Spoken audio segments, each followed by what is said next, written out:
he's gonna answer that, and then as soon as he's done answering that, then like you transition, or you can transition like while he's like.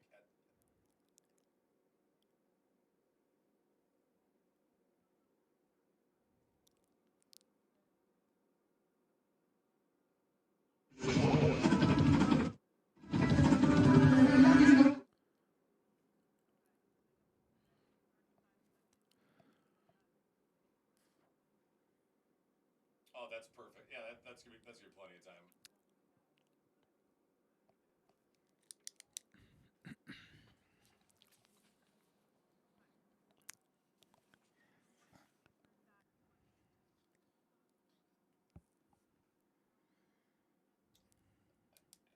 Yeah, as he's talking about it, just like get a feel for how he's wording it, and then just transition, and then I'll jump in.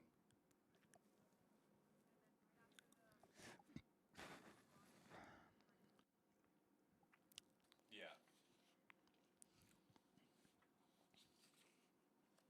Okay. Wait, you mean the second player to watch? Okay, yeah, you said first. Okay.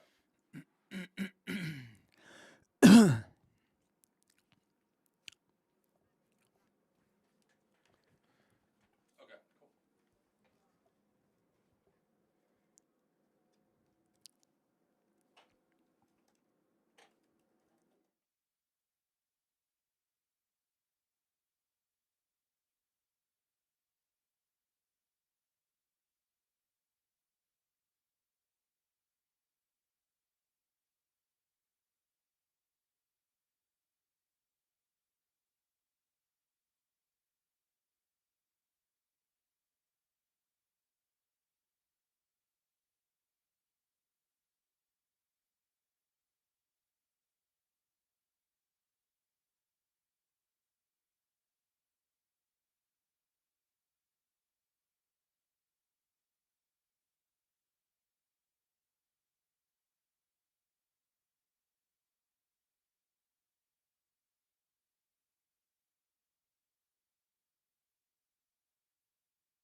A dramatic come-from-behind victory earlier this week helped set the stage for Miami in its home opener tonight. It's an Eastern Conference clash with one of the premier teams coming to town. It's Rhode Island FC squaring off with Miami FC. Greetings to all with Ryan Davis. I'm David Gascon. Thanks for joining us this evening. Ryan, the season is still new, but after 3 road games, I'm sure Miami is thrilled to be playing on home soil. Under Coach Mandoni, this team has been versatile. Without the ball, they've suffered, they've counter-pressed, and they've scored 5 goals in 3 matches on the road, David. They're ready to get back home and control the proceedings. Yeah, they went on the road to beat Sporting Jacks 4-2 on Wednesday, and one of the players involved was forward Alessandro Malesi.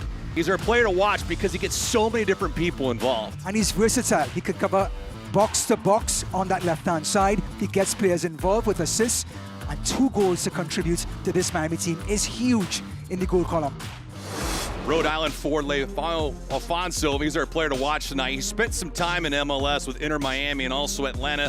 What skills does he bring to Rhode Island? He's a yin to JJ Williams yang. He actually is versatile, he's quick, nimble, while Williams could be a little bigger, like a target forward. This Brazilian player does Brazilian things. He dribbles, creates for other players, and creates room for himself to get goals. You know, Alfonso recorded an assist last week in the loss to Louisville, but Rhode Island still looking for their first victory of the season. Coming up on the other side, we'll get you the starting 11 and first touch. It's Miami FC, Rhode Island, coming at you next.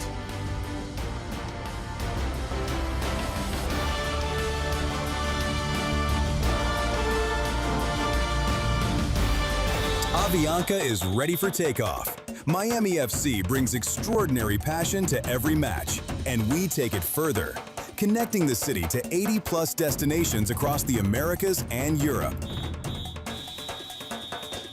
Because chasing the extraordinary takes the right partner.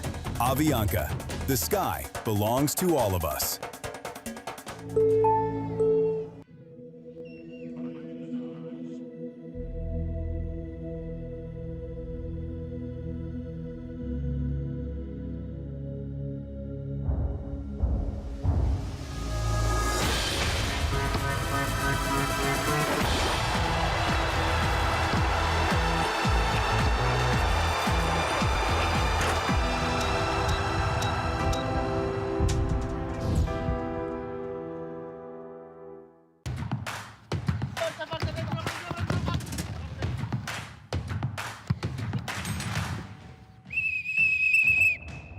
Dealing with pressure is never easy.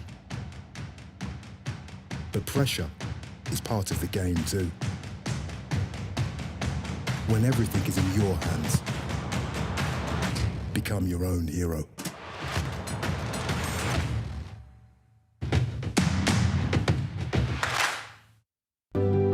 Pain doesn't care who you are or why you hurt, but pain can be mastered if you know the way.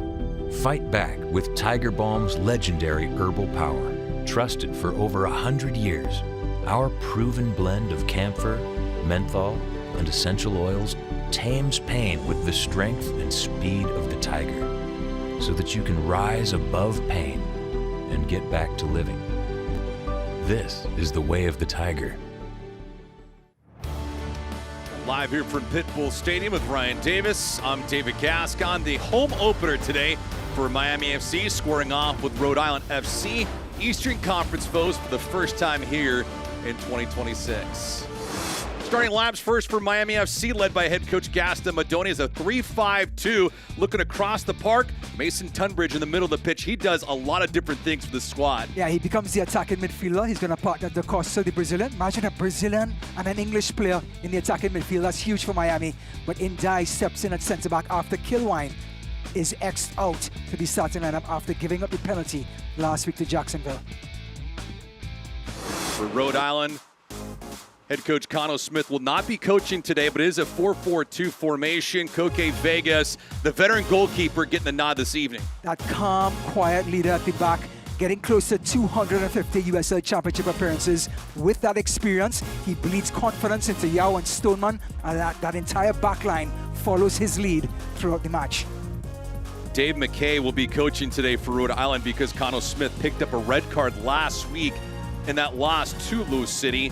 It's a game in which he felt like the team just had a couple different things get away from him in the closing stages. He didn't feel like they played bad for a full 90. It was just a couple different moments that took away from the outcome. Yeah, they actually gave up some free kicks towards the end of that match that cost them dearly. They did not defend the set pieces properly, and Louisville got a stranglehold after J.J. Williams got that red card. Jojo Quazera is out because of international duty. J.J. Williams out because of the red card last week. And, of course, Cano Smith, who we just mentioned, will be missing in action as well. Fans in attendance, though, here at Pitbull Stadium, hoping to cheer on a completely new Miami FC squad. Team that has done some shape-shifting of sorts.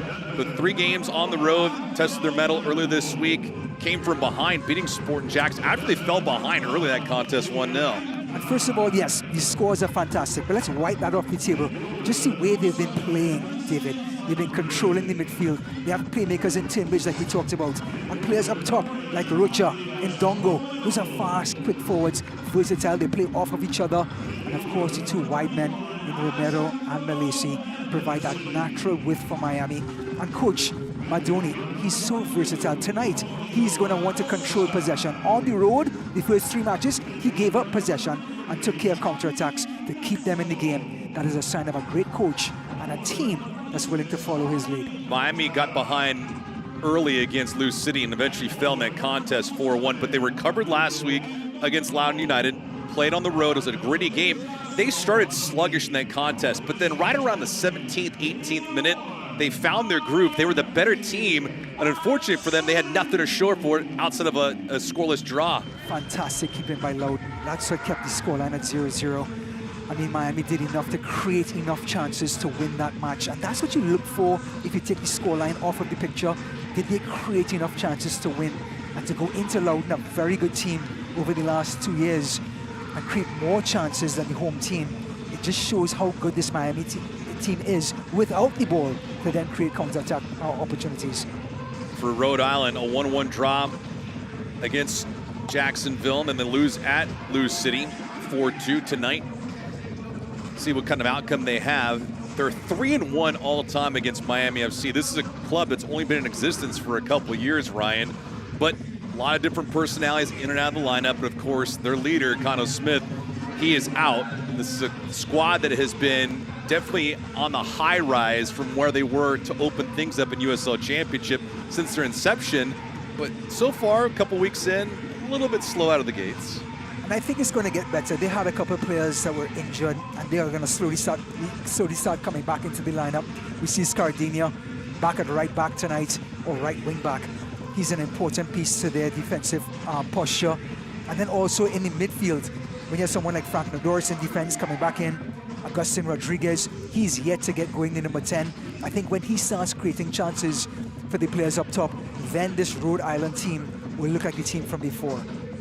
Miami has never beaten Rhode Island here at home. Their lone victory came last year on June the 7th against Rhode Island, but Rhode Island has had their luck here in South Florida. Temperatures right now, a comfortable 77 degrees. It is shocking, but it's one of the best times of the year. So pull up a chair, ready to get this thing underway with Miami and Rhode Island. Glad you could hang out with us here on a Saturday night. Look at the breeze too. Eat your heart out, Rhode Island. This is South Florida, right next to the beach. And 77 degrees. It is picture perfect for the players. Sun is down. They're going to play in the shade. This is what it's all about in the USL Championship in South Florida.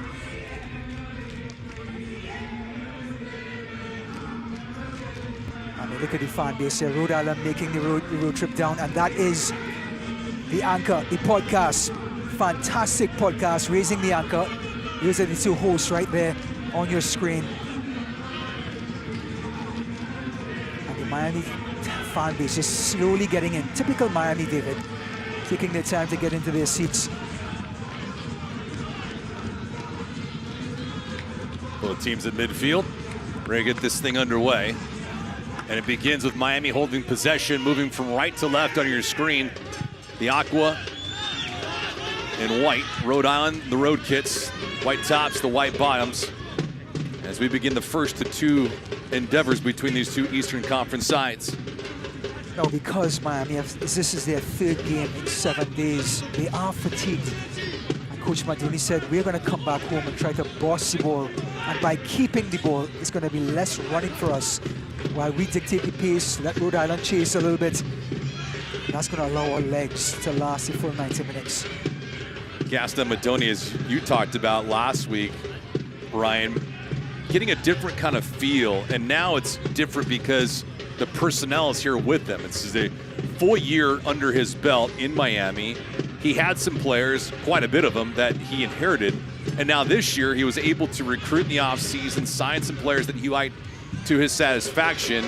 And now he's got a completely reworked squad. There's a couple guys that are missing in action. Jurgens is out because of international duties. But all in all, this is a growth in progress. We'll see what happens over the next month and a half. You hit it right on the head. This is slowly but surely becoming his team with his players that are going to play his style of play. Everyone on that Miami team are ball handlers. Everybody likes to play in traffic. No one's going to play hot potato in the middle of the field and cough it up. And as a result of that, they're going to be a more confident team, and teams are going to have to react to them rather than them reacting to teams. So different compared to years past. Miami was typically chasing the ball around, always playing on edge, always on their heels, never really playing downhill and putting the burden on the opposing team's back line. When you have players like Musto, the little 23-year-old in midfield, he plays simple, he keeps the ball moving.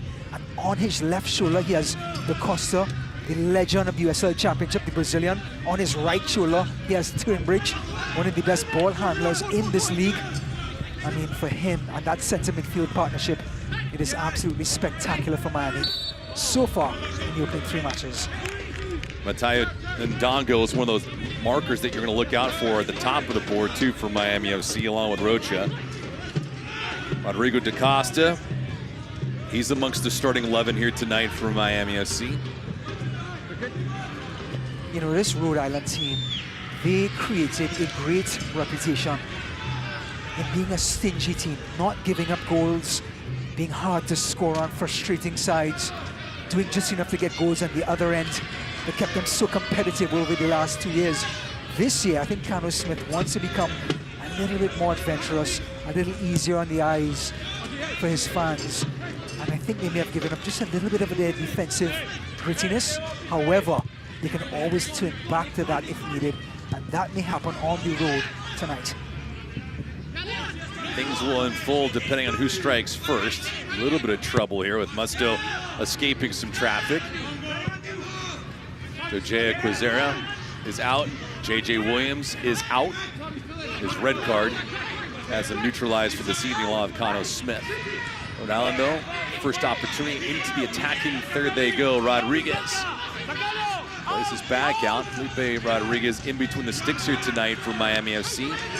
Played well Wednesday night in the victory against Sporting Jacks. Koke Vegas coming a mile off his line, outside of his box as well.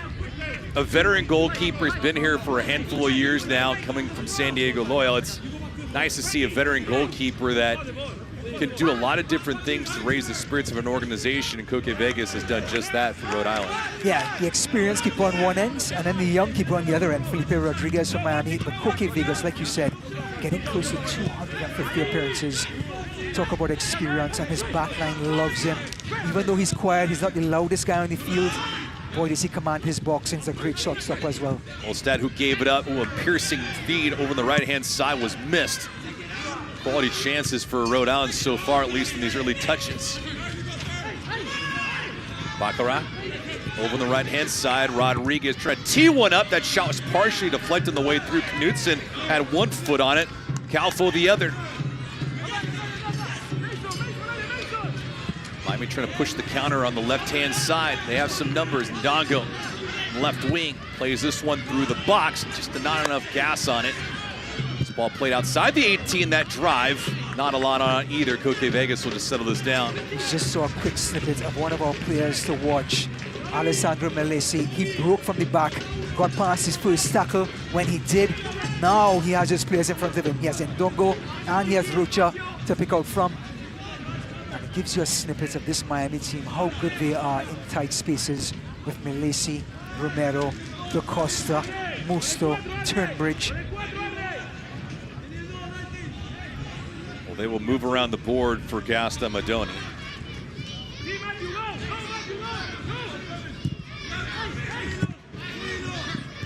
It's a veteran group, sprinkled in with a few players that are a little bit underage. Calfo with a foul here.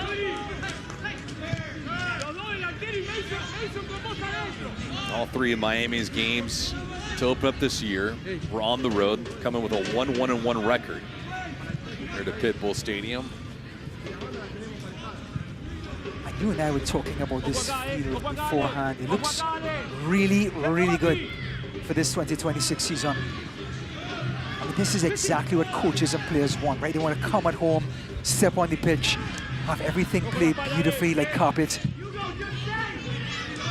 Long ball here over on the right-hand side. Quick crease for a moment. Scardina held possession, and Rhode Island maintaining it to the attacking third. Rodriguez who gave it up. Baccarat. Rodriguez lost it, deep possessed. Miami is going to have it, and they give it right back. Good pressure. Scardina head up all the way, looking for an open window. Scardina, patient. Baccarat puts this over on the left-hand side. Look at the defensive discipline by Miami. Even though they're at home, this is what they did on the road in the last 3 matches. They stayed compact defensively.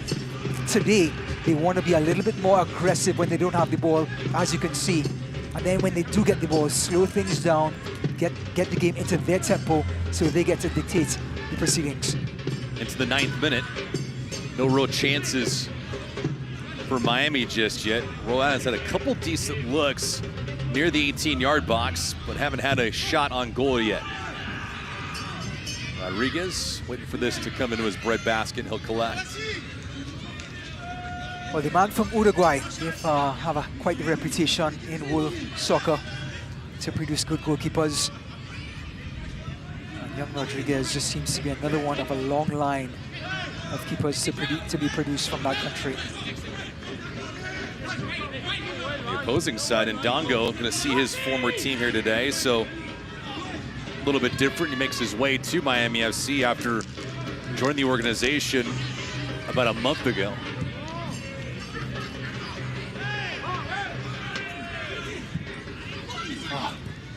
Pretty good ball through, but Miami quick on their feet to transition.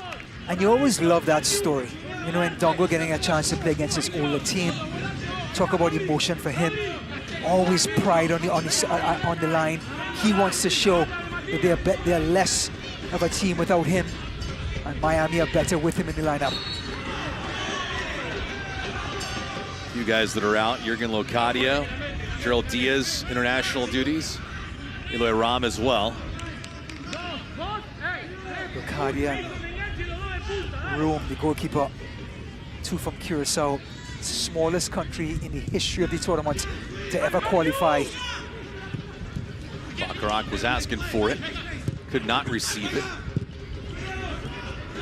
Rocha, Dongo did not have the proper support. Ball goes right back to Rhode Island.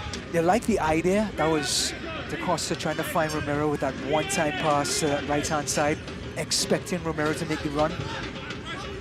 But still, it's only the 3rd, 4th game of the season. Those sort of kinks will be worked out by week 10. Rodriguez will see this through. Not the tallest goalkeeper, Rodriguez, but certainly one of those goalkeepers that is so good with his feet. He's a good shot stopper.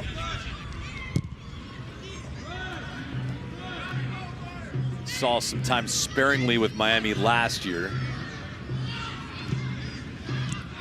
Now they get some decent work here to open up the season. This play there, Rhode Island trying to push the counter. Yes, some real estate. Rodriguez on a sprint.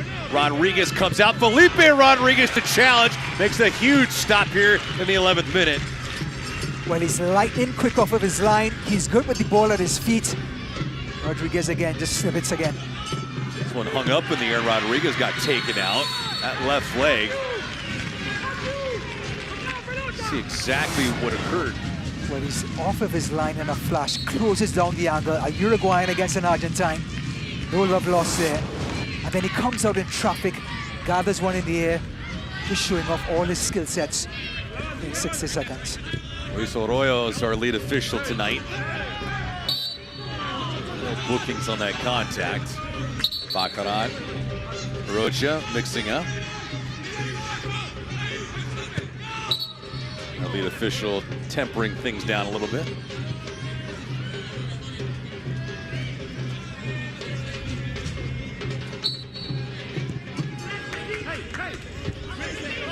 Mason Tunbridge scored earlier this week for Miami FC after they were down 1-0. It's a good effort from him, not only to get himself on the board, but to get Miami right back engaged. They conceded a goal in the 2nd minute. It was not a dream start for them. Fell behind early, and then all of a sudden the light went on for Gaston Madoni's squad. Traded punches with Sporting Jacks before Rocha and drive or close towards target. Rocha and Dongo both scored. Game-winning goal and insurance marker late in that affair. And we look at Rocha trying an audacious attempt, but that just shows you the level of confidence that he's playing in. He nutmegs his defender, just gets a little bit of daylight, has a shot, and yes, that will frustrate the coach, but a player with that sort of confidence, you almost have to let him play. Scardina, real estate, middle of the park. Scardina can't get this back. Fine defending from Miami, and now they want to push. Rocha flung over left-hand side, and Dongo wanted to get it, but that ball was nowhere near him. Again, trying to counter-press or counter-attack quickly, trying to get 2 to 3 passes and into the box. That was Malaysi making the run. It was Turnbridge's ball over the top, but it gives you an idea what coach Mandoni wants. If you win back the ball, try to be direct. Do not go side to side too many times. Pretty decent contact and a fast restart for Rhode Island. Felipe Rodriguez wants nothing to do with that thing. Take a look at Gaston Madoni, directing some traffic, second season as head coach. I can imagine expectations now are a little bit different for Gaston going into year number 2. I love him. I love him. There are two thoughts in Argentina soccer. There is Luis Menotti, the coach for 1978 when they won. He's a very attacking, flair-like coach. Then you have Carlos Bilardo, 1986 winning coach, which is defensive and grit. He's on the Menotti side of things. He wants his team to play with flair. He wants them to play direct. Put it this way. If you're going to run up and down the field, he says go play track. If you had to play soccer, that's a whole different game. And that's what Mandoni wants. He wants players who are good on the ball. Yes, of course, I want you to cover space and run. But everyone has to be able to handle the ball, David, and fit in. Have an influence on a match and don't play just one style. And I think that'll be a compelling watch this year, is just to see how these players acclimate to each other and how they actually execute Gaston Madoni's philosophy. He's also ripped a page out of Pep Guardiola. The way he's lined up, always 3 at the back, 3 centre backs, 2 wide players, Malaysia and Romero, and that allows that natural width. That width creates space for the centre midfielders. Felipe Rodriguez again active outside his box. Agustina Rodriguez, who's been dangerous so far, and this ball is going to go out of bounds right back to Rhode Island.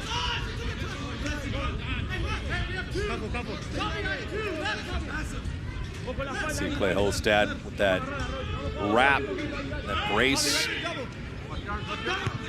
bandages, everything surround that left hand. You know, we talk about big-time players like a J.J. Williams. Alfonso was our featured player, but Holstad, you just mentioned him, with the bandage on his arm, the bandage on the knee, all sort of put together in midfield. He's the kind of guy, box to box, every single week. Two-way midfielder, breaking up tackles, starting attacks, and oh, by the way, can shoot it from just about anywhere. He is a vital part to this Rhode Island team. Rodriguez eluding, pulls the trigger, wanted to bend this ball in, but that thing never had a chance.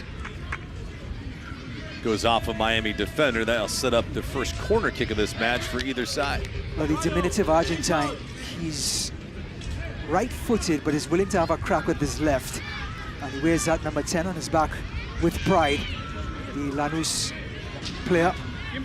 And he's quite the talent for this Rhode Island team, just 21 years of age. And Rhode Island fans get settled in as this season wears on and he settles in. It's going to be fun. Agustin Rodriguez will take this corner for Rhode Island. 0-1-1 so far to open up this year.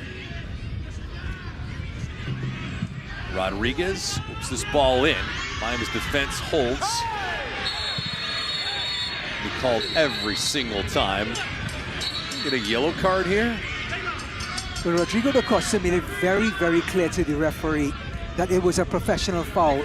No chance of him getting the ball. And in order to stop the counter-attack, he went right through the player just to make sure the play stopped. That's a professional foul, that's a yellow card. And Rodrigo da Costa is reminding the ref, look at this. No attempt at the ball, this goes right through the player just to slow the game down and prevent the counter-attack. Aldair Sanchez, the guilty party. Rocho was run over. Vegas nearly got himself some hot water there. Good recovery though from Vegas. And Miami trying to put some pressure on here against Rhode Island.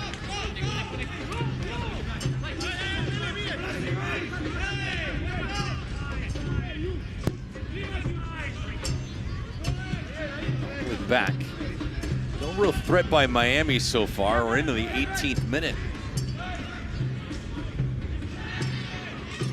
Rhode Island, though, hold the majority in possession. There's Miami outside. That's crossing attempt. Nope. Hangs up in the air. Juggling act in Dongo and Coque Vegas, and Vegas pounces on it. He's such a wily old veteran. He gets a hand to it, goes right around Dongo, like he wasn't even there, and just takes the ball off the striker with his hands. Full of confidence, full of control. Again, the quiet leader.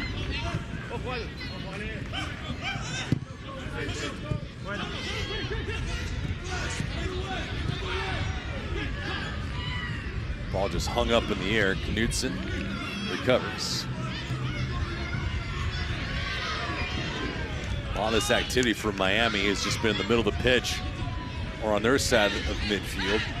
We just saw Ndai win back that ball from Miami and put it out wide. Ndai playing at right centre back. Here he is right now.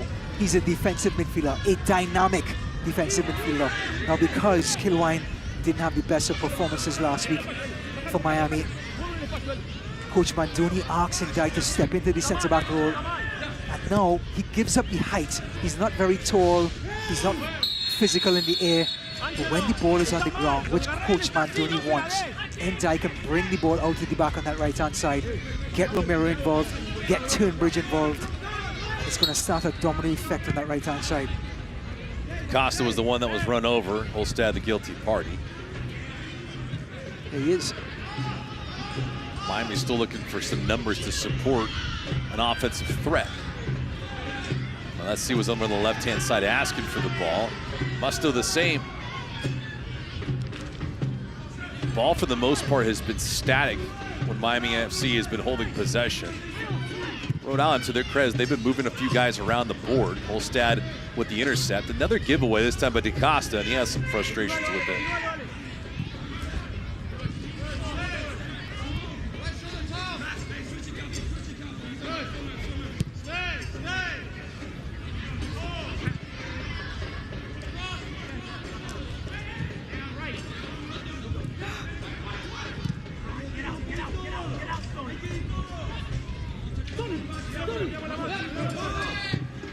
Ball flipped through. Rodriguez all the way out again.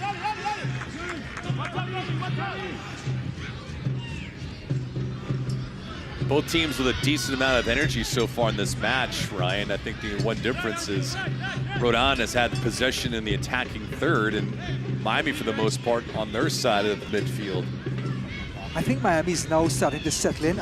As I say that, they give away the ball. Speaking of a giveaway, odd man rush here. Rodriguez comes out, and that ball just goes a hair wide of the right bar. Oh my. Rodriguez frustrated with himself, and Rhode Island ever so close to scoring the first goal. Oh, Knudsen almost had a heart attack, and Rodriguez almost capitalizing. I tell you what, Coach Mandoni would have gotten an ulcer as this big man gives away the ball. Good pressure coming from Rodriguez, which you would hope as a Rhode Island fan that he would find the back of the net on a 1v1. Rocha couldn't climb the ladder for it, but on the move, unless he pushes this ball over the right-hand side. Talfo all the way back out. Tunbridge lets it rip off the left bar. It stays out for the time being. The rebound is in.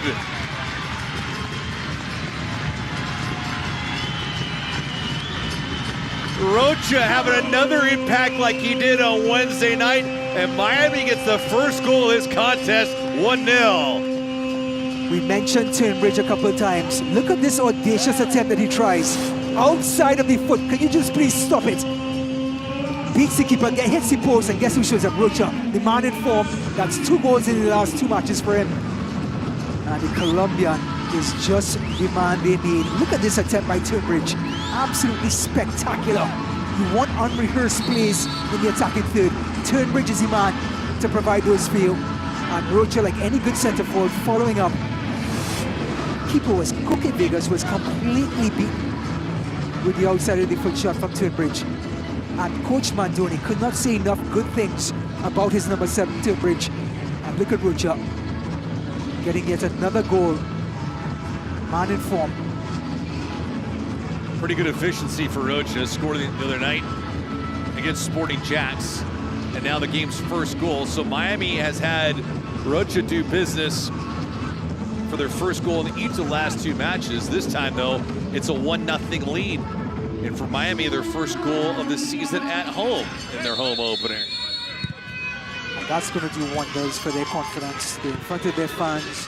This is their home ground. They have to play at least 17 matches here this season. And you want to create a palace. You want to create a fortress at home. And goals, of course, is going to make that a lot easier. So Arnie Rocha his second goal of the season for Miami. And Rhode Island behind the 8 ball again, 1-0. Wasn't this way the other night against Lou City. A game that they saw Lou City fall behind 1-0 to Rhode Island. But then things just change as it typically does when you see Lou City. Lou City's superior talent, depth. They pulled away. And at home too. I mean, both of these sides lost to Lou City in Louisville. And it's no fluke that they're back-to-back Player Shield winners. They had toasted the town in the USL Championship. And as these teams like Rhode Island, who are rebuilding after such a great run last season, and Miami, ever rebuilding, now starting to find their footing, they're always susceptible to a team like Louisville, who is so set in their ways, who has players with long contracts, so they can fit into their style and model and settle into the season a lot quicker than these teams. Game of inches and differences so far in this match. Felipe Rodriguez with a couple timely stops and one challenge against Agustin Rodriguez, who missed on a partial break, slipping it underneath the goalkeeper, but missed by a foot of the right bar. And then moments after that, all of a sudden back the other way, Miami comes and Rocha scores his goal. I think Rodriguez, he's going to rue that miss. Now that Miami has a goal under their belt with Rocha, they're going to start to get even more confidence. And they're not going to mind if Rhode Island has the ball. Now they're up a goal. Now we'll get into our defensive shape and we'll counter-attack with blistering pace. The Costa that's down right now. Luis Arroyo, our lead officials, walking away from the play.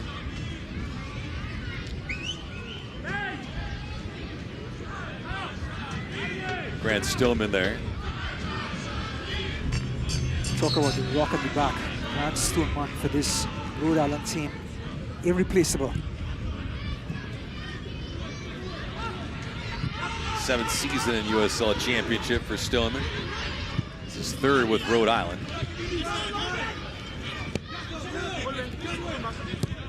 Pretty much been an Iron Man for Rhode Island. And even though it's early days, let's take a look at Rhode Island's response defensively. Now they're pushing up a little higher, getting into the attacking third now to press. Rodriguez alertly just getting rid of this ball. They asked Coach Kenneth Smith what would he want in the opening minutes of this match. He'd want to establish territory. He'd want to push Miami back into their own defensive third and try to pin them in. And Miami, at least this Miami team, seems to be very adept at finding the space when they win the ball back.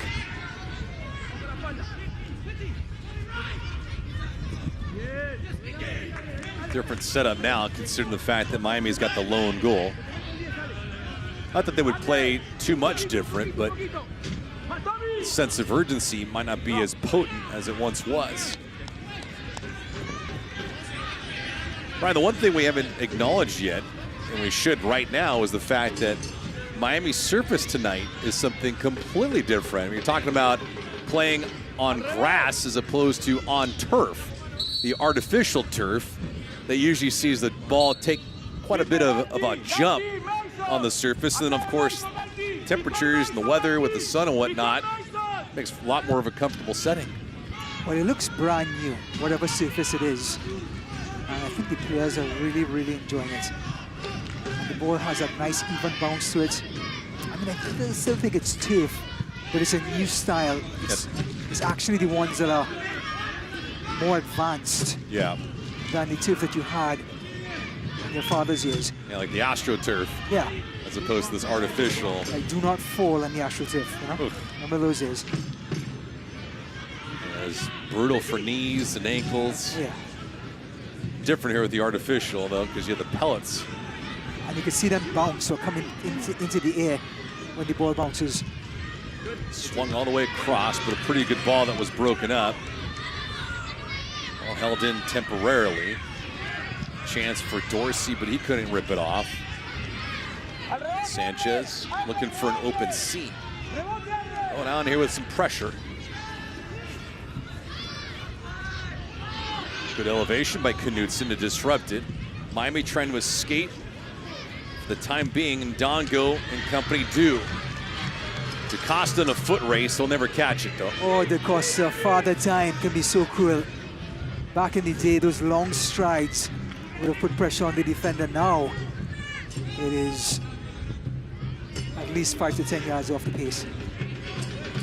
But that's not his game anyway. He wants the ball at his feet, where he can dictate the play. He can pull the strings like a puppet master. He's not the type of player that needs to be chasing balls down the field.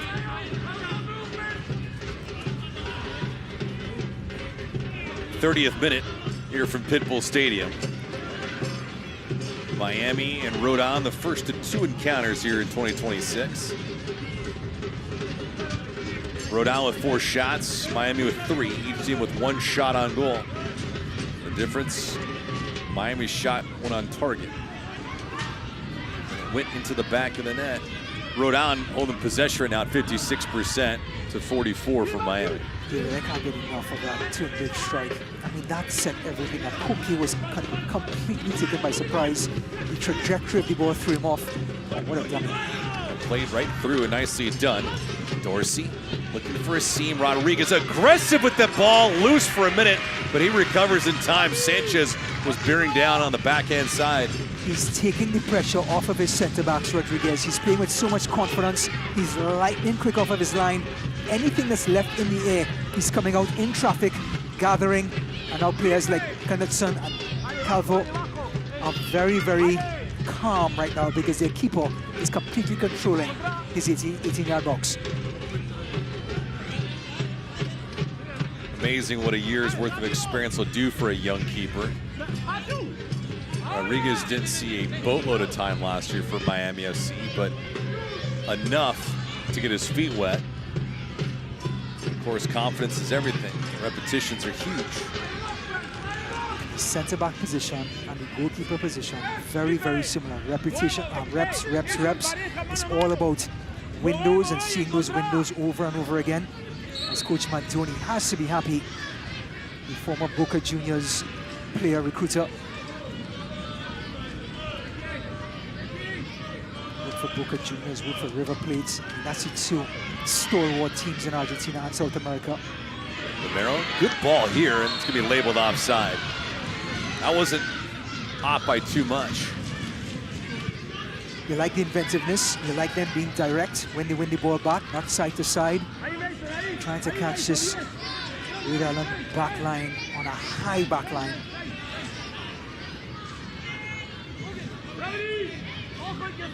We'll have our Avianca first half highlights coming up after 45 is done. And some stats as well. Take a look around the park and see exactly who's playing and who's doing what tonight in USL Championship action.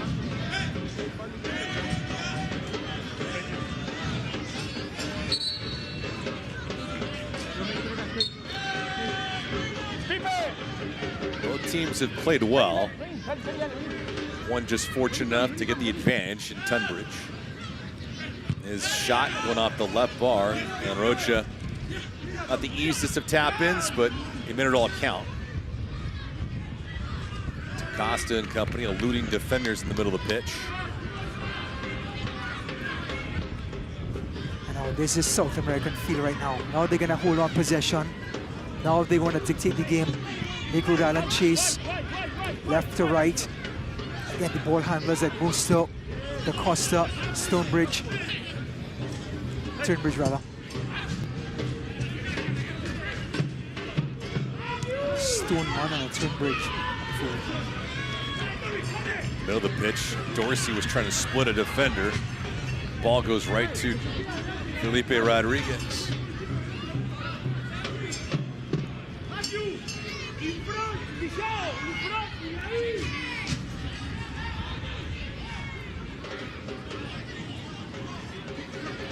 Stats really even in this match. Neither team has been dominant. One has been opportunistic. I guess despite the fact that they played on Wednesday night, Ryan, Miami just doesn't look like they're worried at all at this moment. Olstad gets taken down. Ball is played first. Lands on that left hand, but he's okay for the time being. Miami trying to push the counter and work the other way. Tunbridge set up the first goal of this contest. Dummy 3 did not work. Tunbridge trying to recollect, could not do so. But Tunbridge is playing almost like a true number 10. He was on the right-hand side to set up the goal 15 minutes ago. Now he's on the left-hand side. Cute move back outside. This maneuver, and Dongo pulls the trigger, no. Heads colliding, Tunbridge. And simply to box out, use his frame to win that ball, could not. Giveaway, a sliding attempt from Alessi.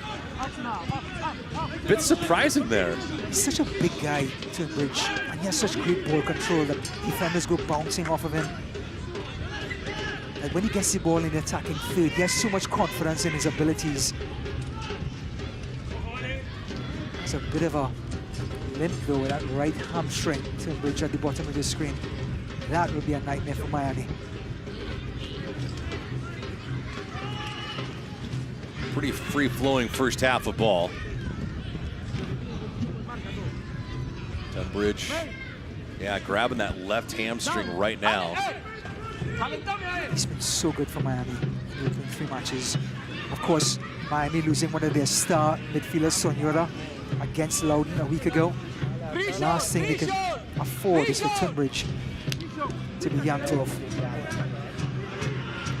Jurgen Locadia not playing tonight, not available. Crossing attempt, no. This will be another corner. Keep an eye on Tunbridge as he's looking towards his sideline. Does this man ever stop running? He was just running right down the center of the pitch just about a couple minutes ago. Now he's over on the left-hand side trying to cross one in. I mean, Holstad is like a German machine. Not that he's German, he's saying German machines. They work very well.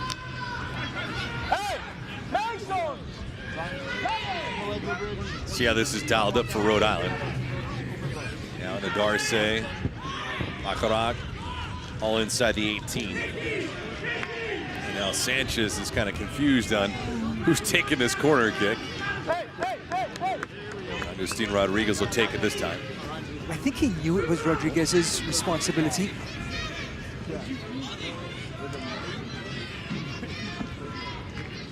Rodriguez, high arcing ball, nearly runs out of real estate. The header wobbled around twice. Miami trying to get this thing away from their goal. And for the time being, they do.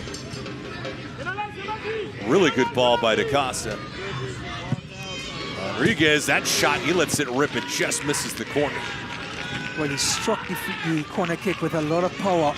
And now he gets the ball back on that left-hand side. And tries to get back on that right-hand foot. Love the effort, love the technique.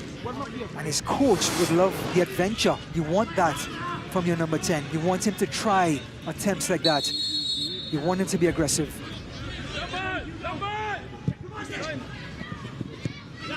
Really good pace in that shot from Rodriguez, but nothing to show for it. DaCosta, again, pushes this thing forward, but too far in front from Dongo. The one element Miami has yet to do so far is put Rhode Island, excuse me, on its heels. Good heads-up play by the keeper. He's so quick off of his line. Anything in his vicinity, he gets there first and snuffs out the attack. Dorsey trying to sneak that ball through, no luck.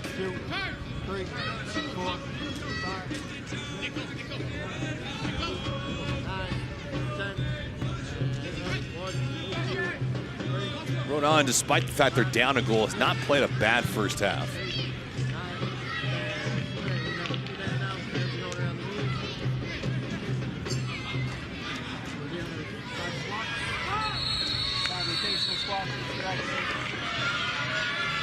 Be a yellow card issue. Let's see that in nowhere. Baccarat with the yellow. Well, frustration for the big Spaniard because Ndai, he thought he had him pinned towards that sideline. We talked about everybody being able to hand the ball on this Miami team. Ndai being able to get out of trouble but also winning the free kick here, making it 2 hands. I don't think that was a yellow card though. I really do not think so.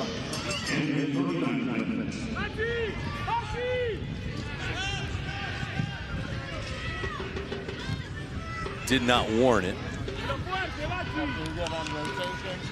Regardless, midfielder, we play on caution for the rest of the night.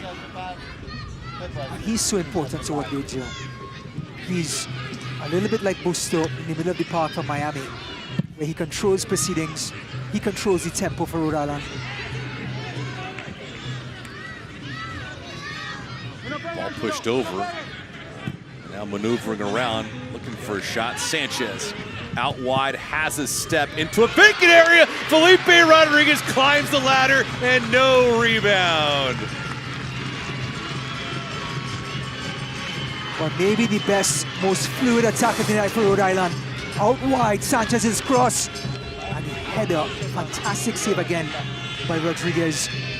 This Rhode Island team knocking it on. That was Dorsey, who scored in the opening game against Jacksonville this season. And the young man gets his second start tonight, but he couldn't get the power behind it. And I think that's what allowed Rodriguez to make the save.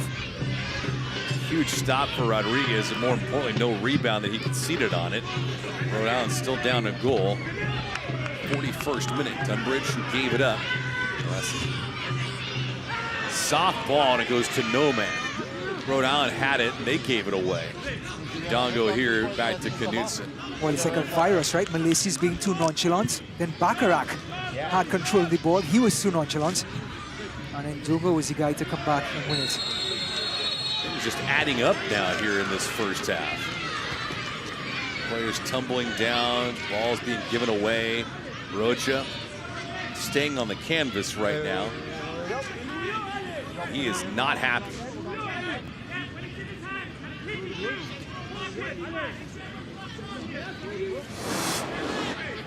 Well, the Colombian is trying to turn, but in his hip pocket is Darcy, who's known as a physical defender.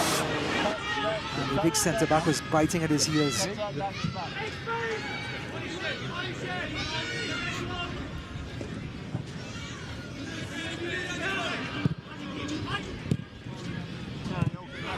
Rocha scored the game's only goal so far.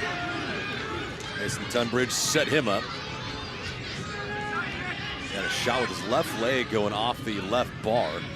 Completely catching goalkeeper Koke Vegas off the mark.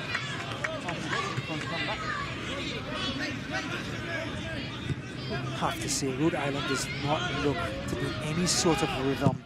Yes, got a great attempt by Rodriguez a little while ago. Sanchez had his moment to Dorsey, but in midfield, it just seems kind of detached. From the back line to the forward line to the midfield line. It just doesn't seem to be in sync for Rhode Island right now. There's a couple guys that have been noticeable on this pitch for Rhode Island. Alair, Sanchez, Agustin Rodriguez have been fantastic for Rhode Island. But they've set the bar high, and nobody else has really caught up to them yet.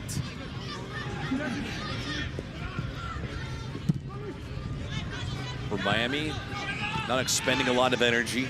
They've gotten some monster saves from Felipe Rodriguez. They've been stout defensively. They haven't looked careless or lackadaisical. They haven't made any mistakes in front of Gaston Madoni, and they've kept a clean sheet so far.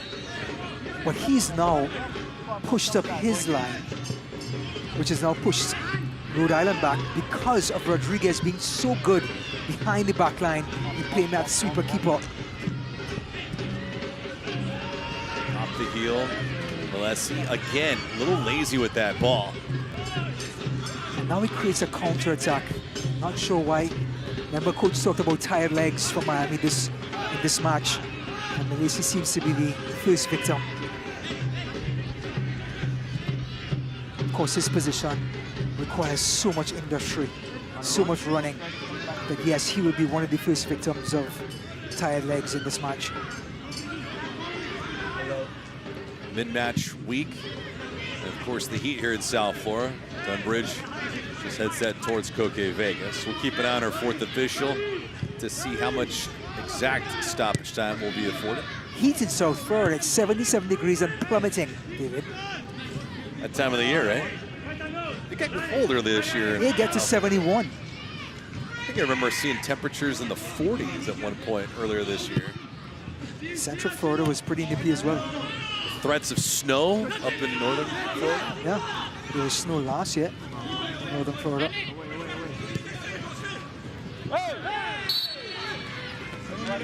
Foul go right back to Miami. You love Dorsey's intensity, but there's no way you should be fouling a player there. There's nowhere for the defender to go. He's facing his own goal. Just body up. As soon as you extend your hand and he feels the contact, he's going to go over and win the free kick. Arnie Rocha, second goal in 2 games for Miami FC. Lone marker. Rhode Island trying to get one back before this first half expires. Numbers are fairly even across the board.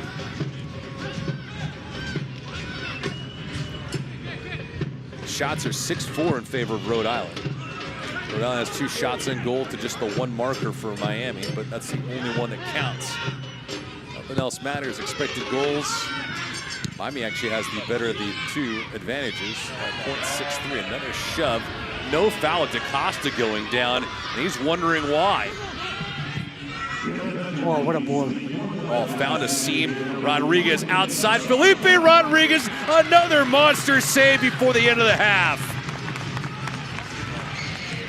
Well, despite Tunbridge's brilliance, Rodriguez has stolen the show in this first 45 minutes. Yet another big save. It was a fantastic counterattack, starting all the way back with João, and then a defeat of Afonso. Felipe Rodriguez coming out, and another massive save for him. He's got 3 of them in this opening half. Sanchez will take this corner. Opposite side of the pitch. Sanchez working short, top of the box. That was a prime scoring opportunity. Miami got away with one there. Loose for a minute. Rodriguez had that ball bobbling around. Rod's gonna have one more chance. Thought that was a foul on Rodriguez on that follow-up play. Rhode Island trying to threat that missile, just misses the top shelf. And that will do it for the opening half of ball. Luis Arroyo blows the whistle, and Felipe Rodriguez down on his wall. But he has played himself a gem so far, and that man has a lone strike. But he's been the player of the half. Like you said, 3 magnificent saves to keep their side of things at 0. And Rocha, Johnny on the spot, Tunbridge brilliance. And any centre forward supposed to follow up, he did, and tucked it home. But I tell you, Miami, with all their tired legs, have done more than enough in this first half to have a 1-0 lead. Stats and highlights right around the corner. Arnie Rocha's second goal in 2 games. The lone marker so far, and Miami FC through 45 has the 1-0 lead.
Avianca is ready for takeoff.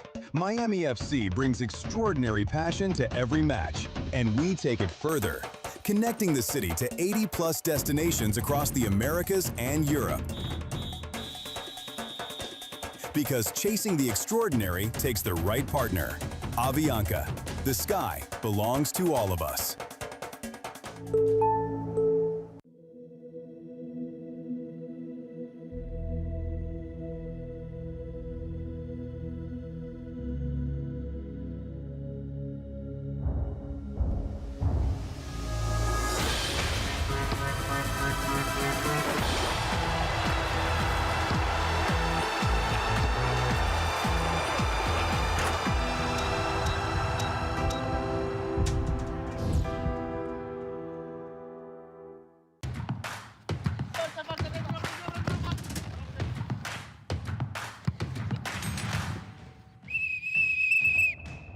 Dealing with pressure is never easy. But pressure is part of the game too. When everything is in your hands, become your own hero.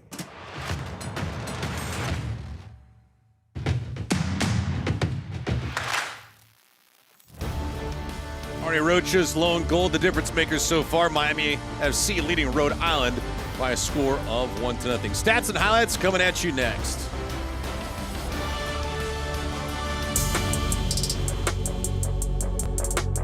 As we embark on another long journey to USL titles in the Championship and League One, contenders are now joined by even more contenders. 2026 opens the door to 7 new clubs, 2 in the Championship, 5 in League One. Sporting Jacks and Brooklyn FC joined the Eastern Conference in the Championship, increasing the league total to 25 clubs. And another record for League One, with AC Boise, Corpus Christi FC, Fort Wayne FC, New York Cosmos, and Sarasota Paradise matching the expansion record of 5 teams just last year. It makes an interesting challenge for all League One teams with playoff expectations, beginning with defending champion Knoxville. And head coach Ian Fuller loves the challenge.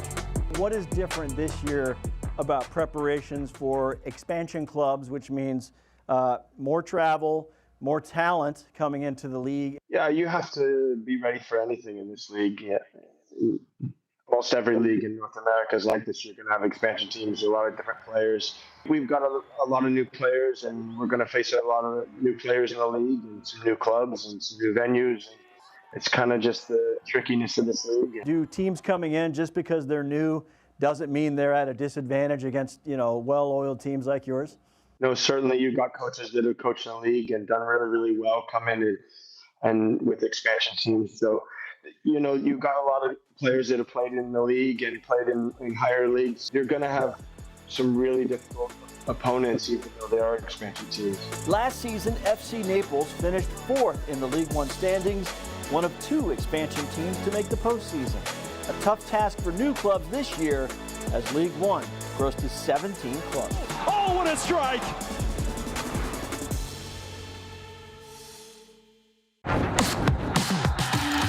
Match day 1, it's the season opener of the USL Championship.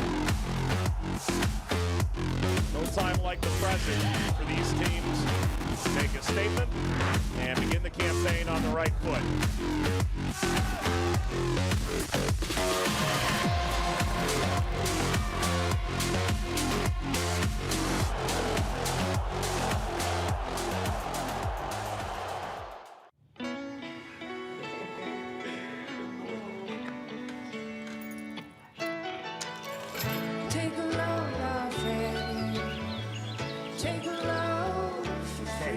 Today, we accomplished nothing. I mean it, not a thing. And it was kinda everything. This spring, stay 3 nights and get a $50 Best Western gift card.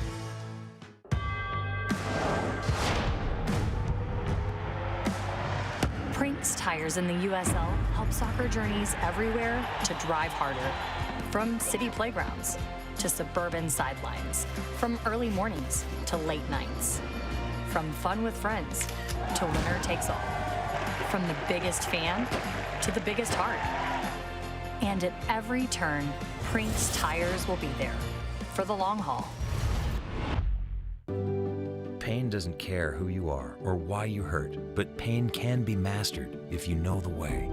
Fight back with Tiger Balm's legendary herbal power.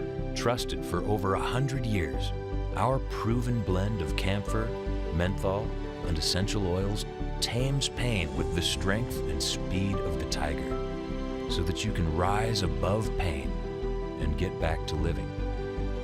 This is the way of the tiger. Avianca is ready for takeoff. Miami FC brings extraordinary passion to every match, and we take it further, connecting the city to 80+ destinations across the Americas and Europe. Because chasing the extraordinary takes the right partner. Avianca, the sky belongs to all of us. Back here at the break, Miami FC and Rhode Island locking up for the first time here in 2026. 1-0 is the score. Marty Rocha, the lone marker so far. The difference maker in this one, Miami, Rhode Island, pretty good first half of ball. Yeah, I think their fans have to be impressed in this Miami team. They defended discipline, and then also when they got the ball, they broke forward and were very creative.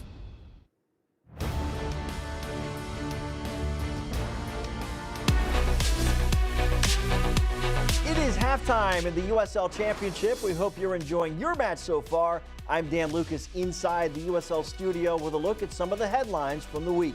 Youth took center stage for the championship in round 1 of the US Open Cup. Phoenix Rising put 5 teenagers in the lineup and cruised to a 4-0 win over San Ramon FC. 4 of those 5 teenage players are academy products. And how about 16-year-old Tyson Espy? He scored the winning goal in a 1-0 Orange County victory over Colorado Springs.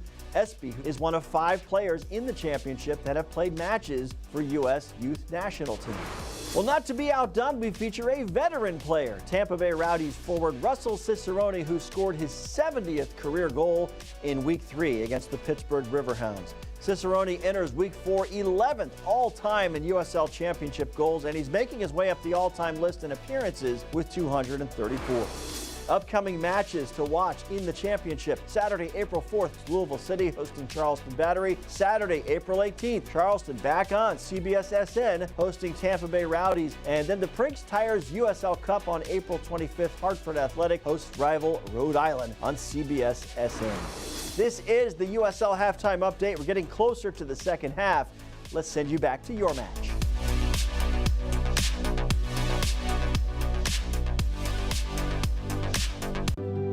Pain doesn't care who you are or why you hurt, but pain can be mastered if you know the way. Fight back with Tiger Balm's legendary herbal power. Trusted for over 100 years, our proven blend of camphor, menthol, and essential oils tames pain with the strength and speed of the tiger, so that you can rise above pain and get back to living. This is the way of the tiger.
Dealing with pressure is never easy. But pressure is part of the game too. When everything is in your hands, become your own hero.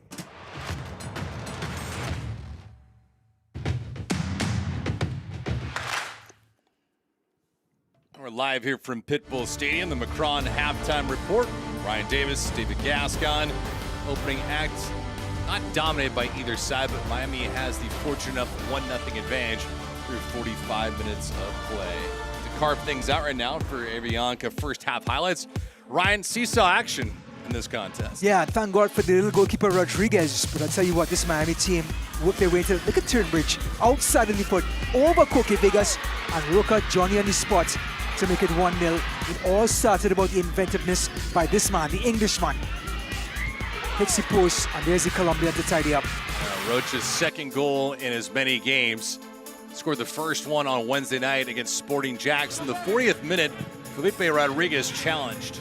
Sanchez, good cross inside there, and I tell you what, couldn't get the power. That was Dorsey. Couldn't get the power to beat Rodriguez, but it was the best move for Rhode Island as a team effort to create a chance. Yeah, Felipe Rodriguez was called upon late in the opening half.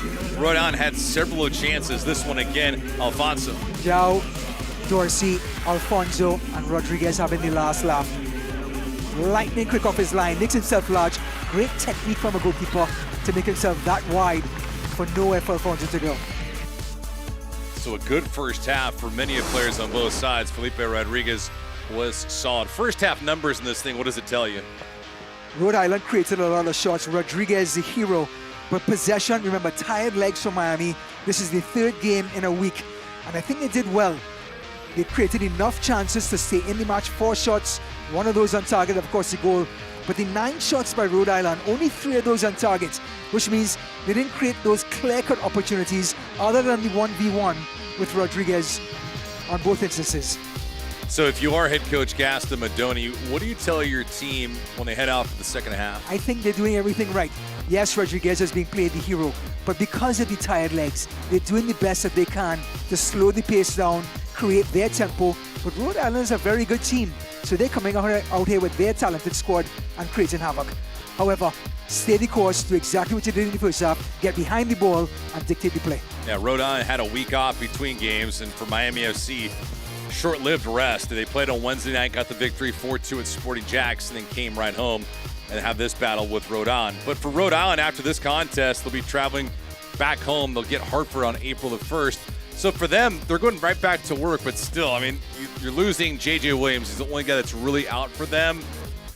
I haven't seen too much of a drop-off offensively. It's such a competitive East Coast, though, that if they drop off too far, then that'll be the curtains for them. And Hartford is a derby match. Yeah, speaking of that, out-of-town scoreboard right now, presented by Marriott, Miami-Dade. Scores across the league. Detroit over Charleston, the 1-0 outcome. Pittsburgh having their way. They're at the break, and Lewis City right now scores to Brooklyn. And what about those Rowdies? 1-0 over Loud. I can tell you what, Coach Dominic has been fantastic. He finally has his team, and I think that Rowdies team are for real this East Coast.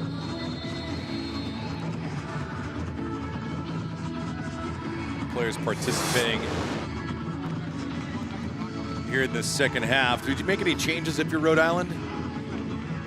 Not as yet, but I do think as they go forward, Noah Fuzon, he should come into the match. I think with about 30 minutes to go, at the 60th minute mark, bring Fuzon in. He is dynamic, he's a winger, he can create chances for people like Alfonso and Rodriguez. And for Rhode Island, you mentioned the shots. 9 of them, 3 of them on target. Is that more of what they're not doing or what Miami is doing to them? That's Miami keeping the ball in front of them and not allowing them to get behind them. One time Sanchez got behind them, the cross came back.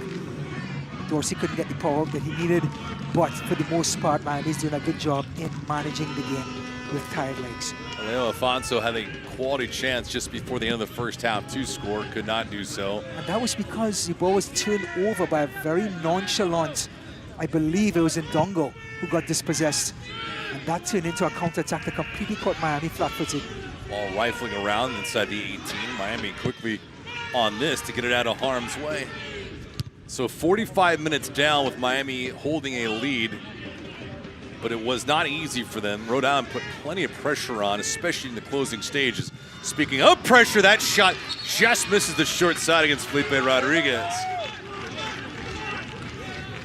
Well, there was a piece that came off a Miami player. It's going to be a first corner, but again, keeping the ball in front of them, not exactly a big chance, it was a half chance. And yeah, even though it was a shot on goal, it was still very manageable for Miami. Agustin Rodriguez will take this corner. Dorsey was the one that pulled it. Doing some housekeeping inside the 18 right now. Luis Arroyo speaking to combatants on both sides. No J.J. Williams here, but João and Darcy. That's not Darcy in the picture there. He has to make a difference on these set-piece opportunities. Rodriguez here, good ball, middle of the pitch, that header just bounces wide. Rodriguez has been fantastic on both sides of the pitch with his corners. Fantastic delivery. right into the mix-up, in between the penalty spot and the 6-yard line. And this was Zhao, who he talked about. He got his head onto it. Just couldn't find that bottom corner, but he is a handful on set plays. Rodriguez just enough bend on those balls when he has delivered them from both sides of the pitch. Left and right foot. Felipe Rodriguez seeing the ball well tonight, though. He read that from Yao. They're just missing as Ndonga was bearing down and couldn't prevail. One skip, second one, it's going to be offside.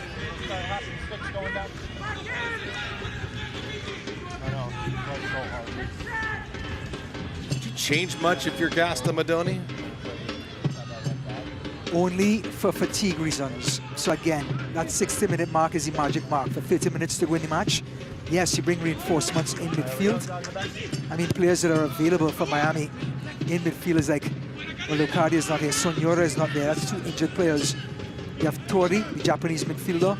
You have Tulu, the man from Togo, a defensive player. Sweet move by DaCosta.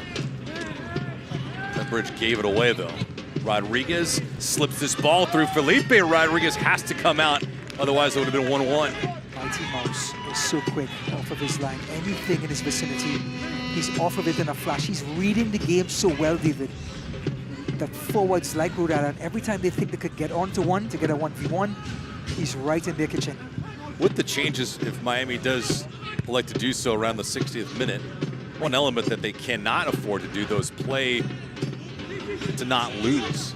I think you take off Malisi, who's been very, very tired, and bring on Arthur Rogers, the English fullback. He'd be a perfect player to bring on. And then Gerald Diaz, the Puerto Rican creative midfielder. He can come in for DaCosta. So changes may happen, but nothing has happened just yet for Miami FC. Speaking of that, Ndonga here, he lets it rip and he scores!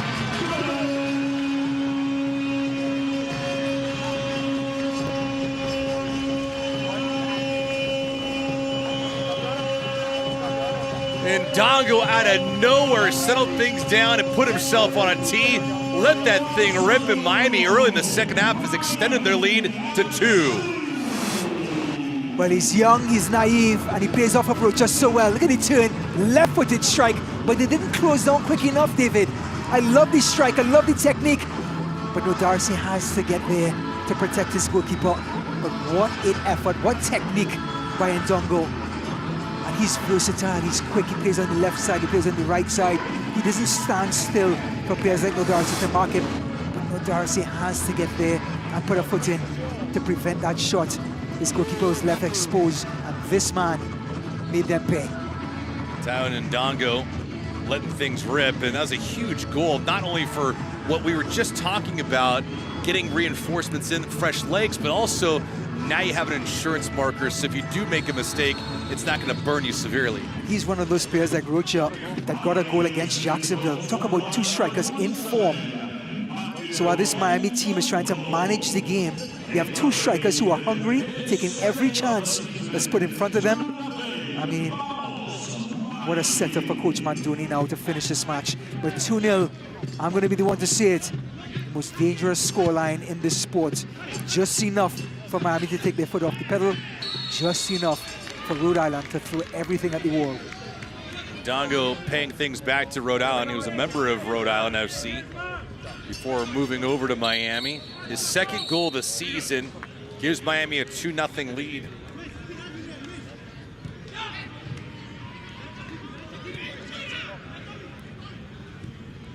The players that Miami brought in and they expected to have an offensive impact have had an offensive impact through 3+ matches. That's huge for Gastamadoni because although they had problems and issues in the middle of the park and defending last year, they were relatively slow and sluggish to score goals, especially in bunches.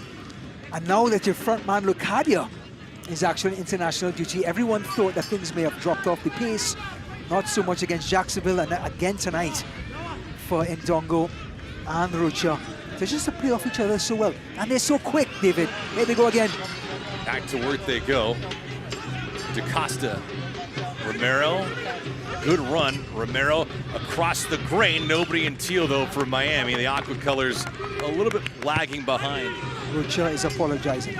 That ball by Romero was picture perfect. 10 out of 10. 5 stars on Yelp. And I tell you what, Rocha was supposed to be there on top of that 6-yard line and apologize. Because the people aren't made of money. Cooked Unity, chefs to the people. 53rd minute. Dongo, his second goal of the year.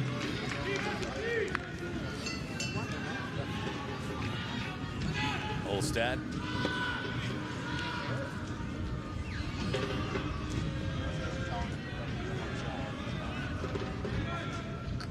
Rhode Island down 2 goals, but they have had their chances. This has not been a one-sided tilt by any stretch of the imagination. So if you're box score shopping, you're not going to have a true indication of how this game has gone down. Miami's been opportunistic on seldom chances, and Rhode Island's been snake bit.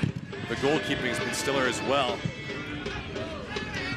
That'll be a corner kick, though, for Rhode Island. Love the inventiveness by Darcy. He gobbled up space for Holstad. And Holstad, who scored an absolute beauty last week against Louisville, trying to do so again tonight. And this is what Rhode Island needs right now. The center back to push up, close that lineup, force Miami back in their own defensive third, and allow Rodriguez and Holstad to close in. Rodriguez will take this corner. He's been exceptional from here.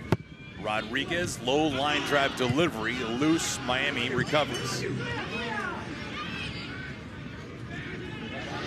Tunbridge alert. Tunbridge doesn't have the wheels, though. Sweet play, though. The ball kept in by Scardino. Yeah, he's a ball handler. He's not the type of player that's going to beat you in a sprint. Bacharach lost it. Rodriguez had the right idea. Sanchez holding it down. Bacharach out wide to the left. Rhode Island trying to apply some pressure. This goes right back to Miami. Well, it looks like we're getting some word that Noah Fuzon, player we thought that would come on in the 60th minute, may come on earlier.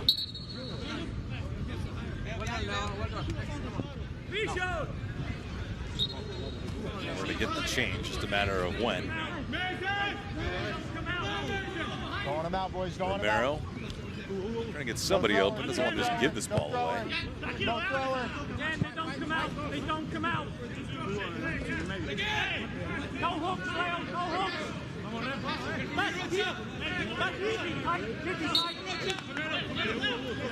Well, Miami, to their credit, has not been broken down.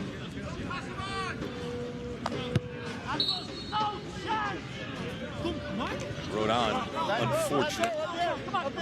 And victimized twice, Coque Vegas. Well, they have the athletes and they have the size for a long throw. Does Sanchez have that tool, though?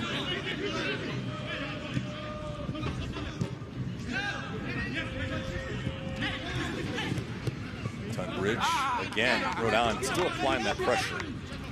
Well, he's not going to beat you in a race, but with 3 players around him, he can still win a throw-in and take the pressure off his team, Tunbridge. We talked about the changes. Changes coming early here in the second half. Fuzon, as you mentioned, coming into this affair. Scardino's night's over with. So 11 in for 22. Scardino's coming back from injury, got limited time last week against Louisville, so he was an obvious choice. Changes as well. Rion Torrey coming in for Mason Tunbridge. Tunbridge was holding that hamstring at the end of the first half. You and I were talking about it. It looked like you. Had a hamstring and all. He did. Except he's a little bit better. Yeah. He has a better left foot, I'll just give him that. That's right. But I think he was showing some resilience out there. He was, but Torrey is one of those technical midfielders as well. Japanese player. He can play in tight spaces. May not be as large as Tunbridge, but he's quicker.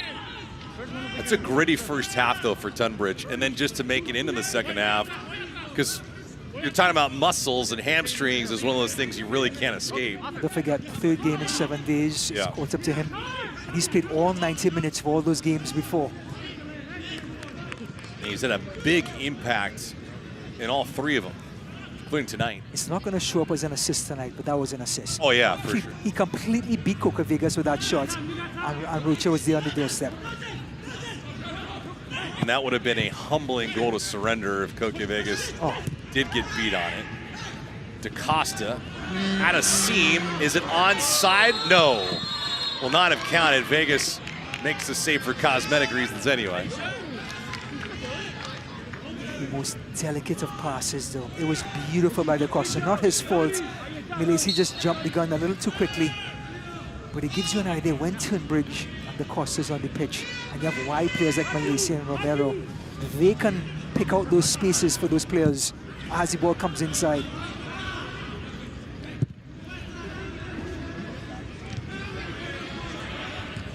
The shape of Miami this year is drastically different in terms of personnel that are executing compared to last year and the year prior. For Gaston Madoni, he's got skill, all 3 facets of the game. Attacking, defending, clogging up midfield. Yeah, a mixture of Pep Guardiola and Luis Menotti. Tell you what, Badoni is going to be one of those coaches that's going to leave his mark in 2026. He's willing to adapt to whatever the opposition gives to him. He has players that can be technical like Tori on the ball right now. He has players that are quick like Ndai on the ball right now, as well as Ndongo. Tough ball, and Ndongo not happy with that ruling. Baccarat. Sanchez. Sanchez has been pesky so far in this match. No real reward yet, but he's been good. Tough ball, Knudsen gave it right back. Knudsen just tried to nutmeg his player after winning that ball. That is so risky.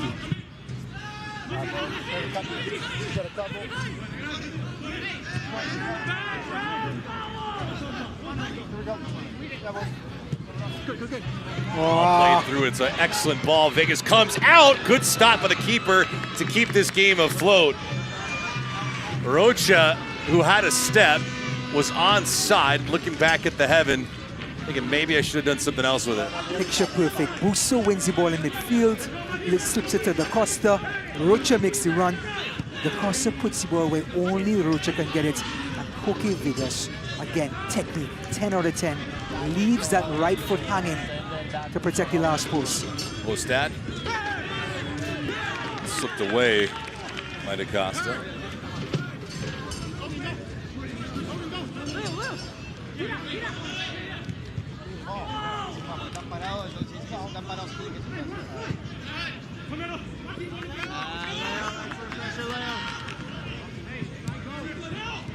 Sanchez, Holstad working quickly after this throw-in.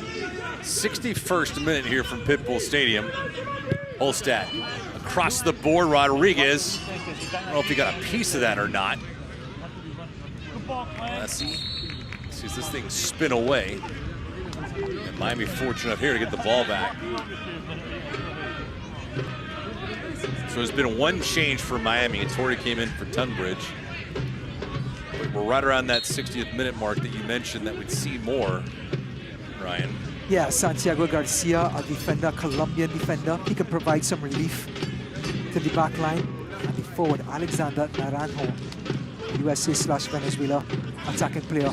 Can't come in for Rocha, who gets tired legs, who has tired legs at this moment.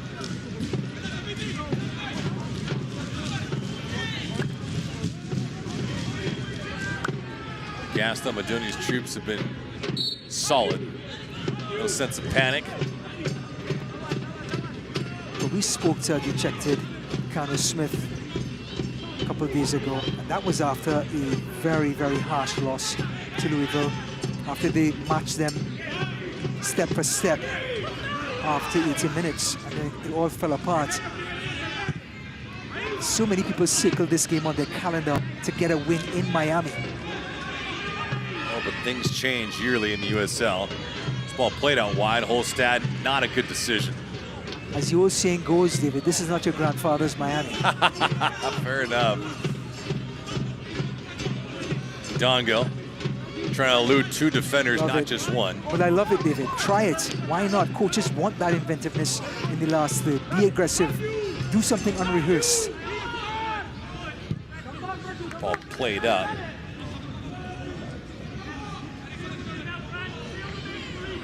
Rhode Island trying to get one back. Baccarat.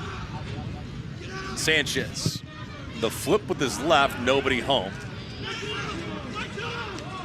I mean, they want an entanglement between Calvo and Rodriguez.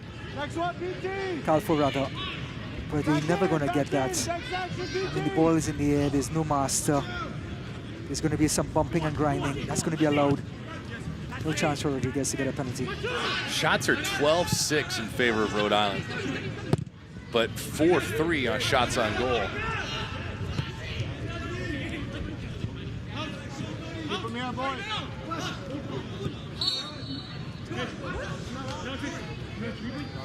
Foul to go back to Miami.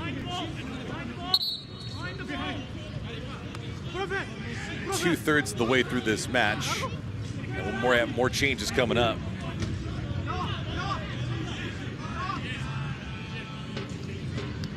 Amadi Diop, the number 23, 2023 MLS Super Draft #1 pick. Yeah, Diop coming into the contest right now. These changes necessary. Logan Dorsey's night's over with. Dwayne Atkinson also coming in, the Jamaican. He'll see some time here tonight.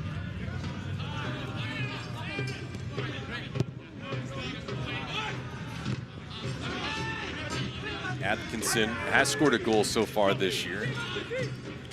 Appearing in his 4th match across competition, third match, I beg your pardon. Atkinson, company on the prowl. That crossing attempt left all alone. That shot finds the back of the net. And it's a 1-goal lead now for Miami as Atkinson gets himself on the board. Well, the Jamaican Youth International didn't waste any time. The ball in from Noah Fusion was picture perfect. All the traffic, David, ran towards the goal. He put the ball behind the traffic. And Atkinson, what about this finish? Yes, I know he was open, but he still had a lot to do because there were a lot of players, a lot of traffic in front of that goal line, and he tucked it away beautifully.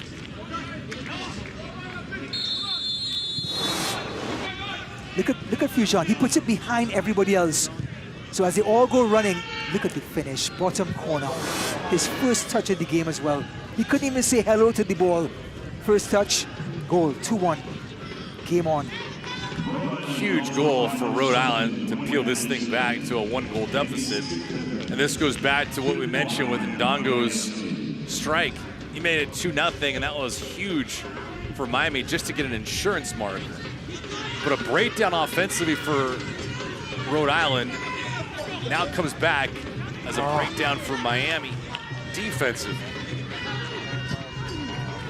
Ball punctured through. Koke Vegas had to come out. Otherwise, it would have been good night. But the dummy by Ndongo, everybody ran with Ndongo, and then the outside of the foot pass to Rocha was beautiful.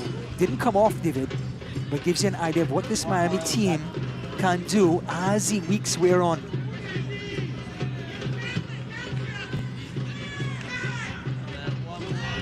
3 goals scored in this match. Not as likely as you would think. One for each side here in half number 2.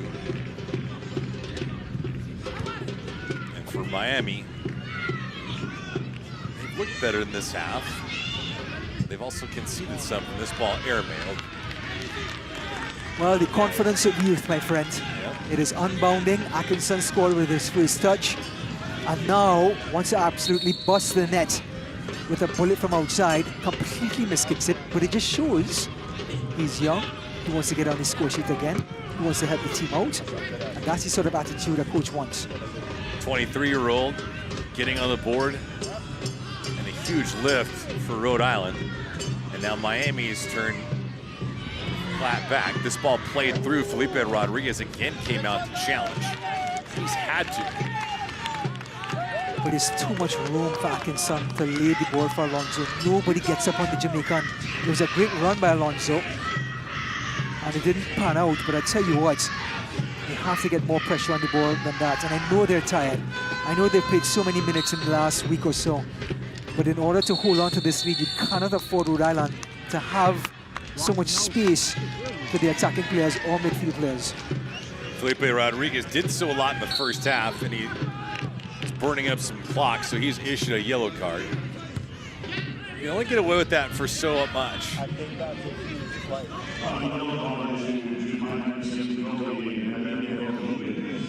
But one of the things USL is clamping down now is time wasting. And the goalkeepers have 6 seconds to get the ball out of their hands.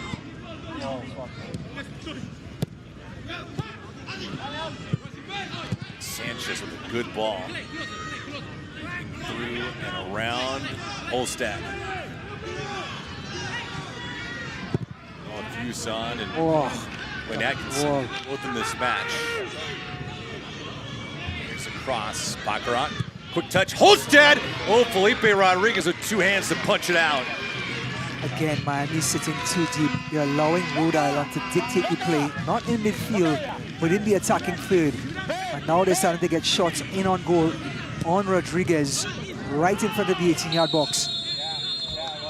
Curious why our lead official, Luis Arroyo, would blow the whistle so fast.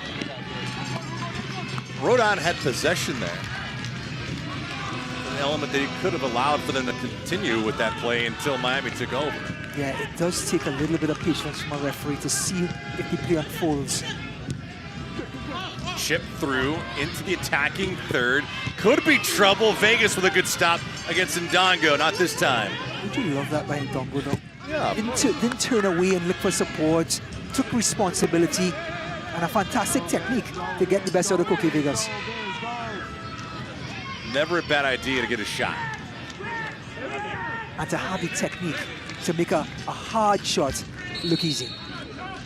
Galfo will just play this away. Uh-oh. Not a good look. Ndongo grabbing his left hamstring. Oh my. Could be the quad. Well, here's Ndongo again. Now this is Nadarse. Right on top of the box. There's too much room here, David. Look at this. It's like tiki-tackering, pitter-pattering on top of your own 18-yard box. Our blue shirt has to get up on the ball and tackle. Ndongo feeling it right now.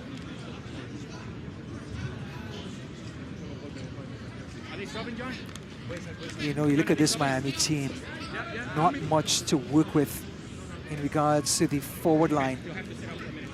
I mean, we did mention before, there is Alexander Naranjo from Venezuela. There's Diego Mayo, the Brazilian. He's a technical midfielder, but Ndongo is a dynamic, fast forward that maybe Naranjo will be the only player to sub player for player with Ndongo.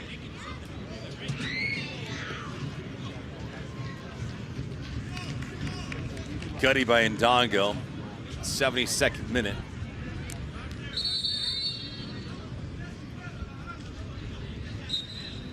Busy night in USL Championship. Pittsburgh 3-2 over Sporting Jacks. Game right now is late in the second half. New Mexico beat Colorado Springs. Detroit over Charleston. Sanchez looking, back post, nobody around. This will be a corner though for Rhode Island.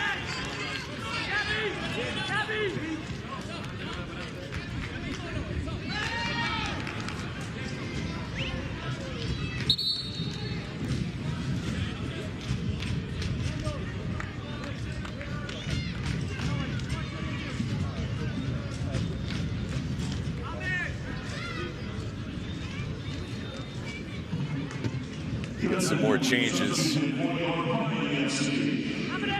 Get across to number 10.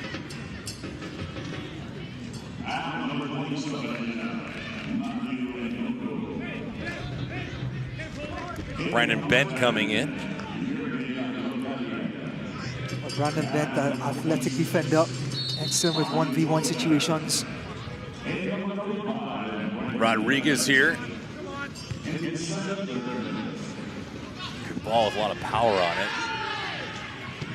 Picked up Atkinson. Locadia is coming in. Darcy, Atkinson, tight quarters. That shot scrambles wide of the net. Well, when you're pinned so far back in your own half, even when you win back the ball like Miami, there are no avenues to get the ball out. And a fortunate bounce for Rhode Island almost made them pay.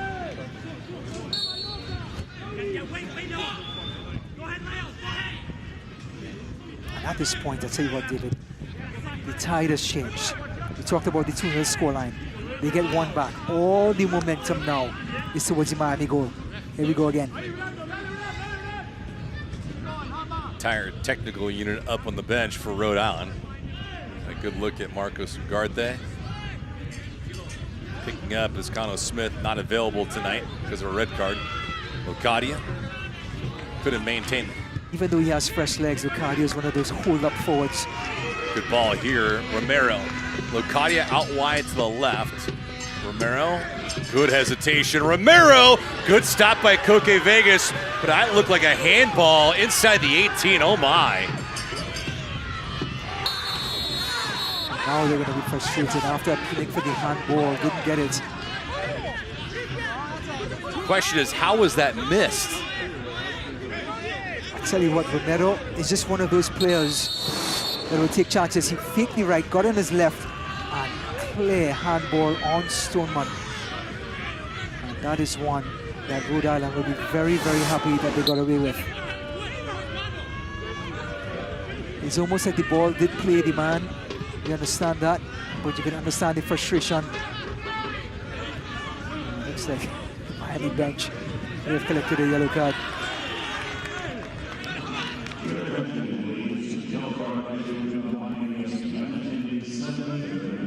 Miami SC bench picking up a yellow card here. Gaston Matoni is beside himself.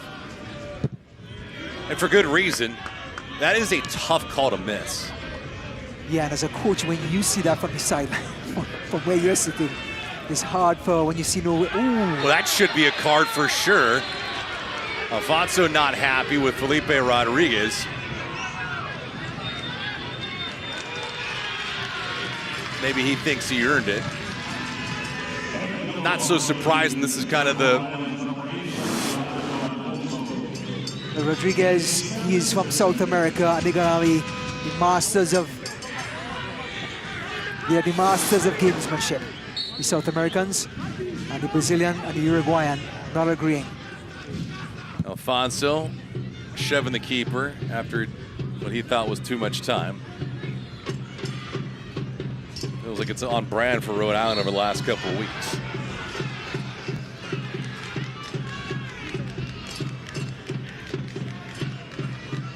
Luis Arroyo, our lead official, fighting a little bit here in the second half.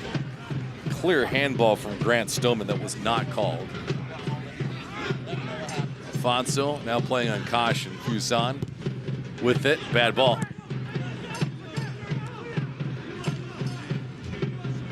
Uh-oh. Costa doesn't have the support though. DaCosta got upended, no call. I believe the referee's trying to play on. And Malisi is gassed. Absolutely gassed. Nearly won it though against Holstead. He had the step on Holstead and couldn't get by him. And it's going to be a long walk home with Rhode Island winning back possession. There's still at least, I would say at least 20 minutes left in this game. And the hostility is ramped up.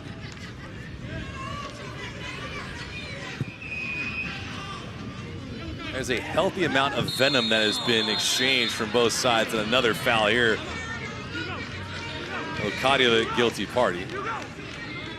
Well, the very, very statuesque Bacharach, typical Spaniard midfielder, excellent ball control.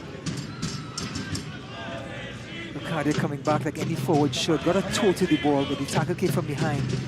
And Bacharach is on a yellow card.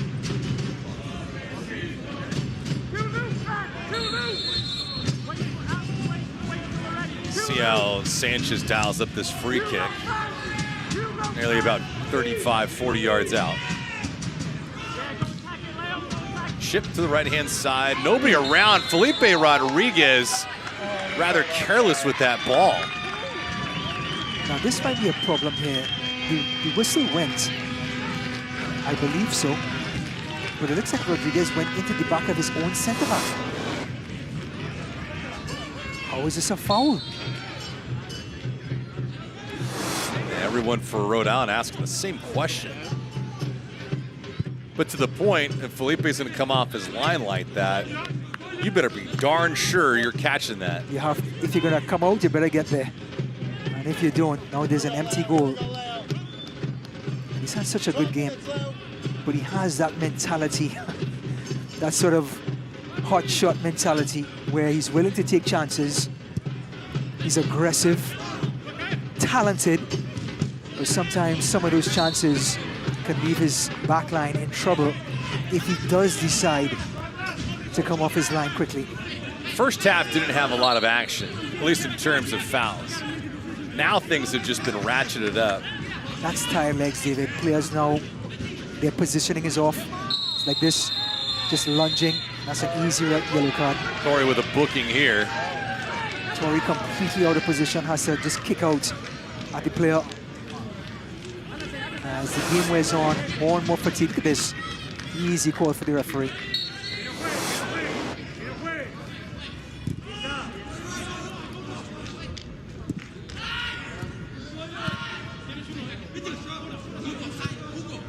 The second half, a complete contrast to the first. Ooh.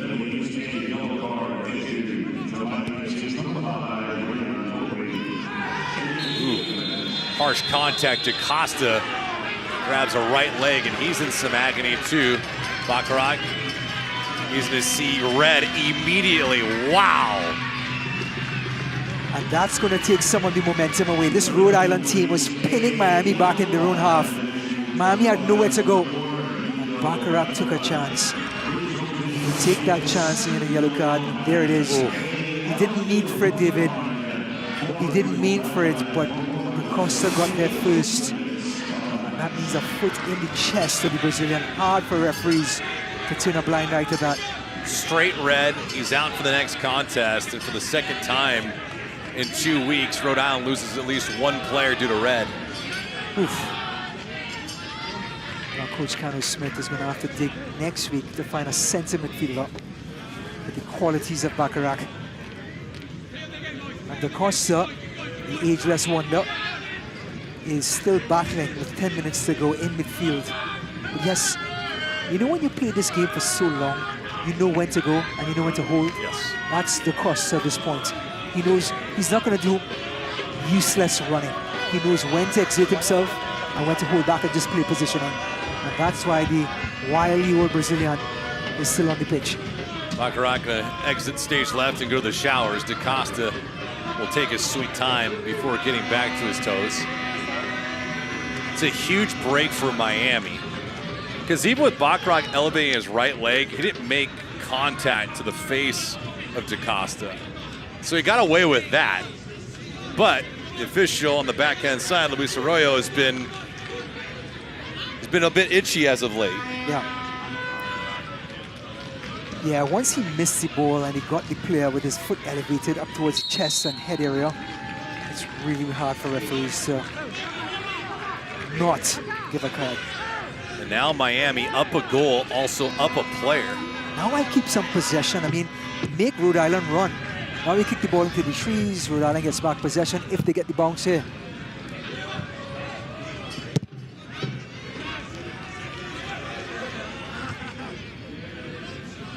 Miami going to try to muster this thing away.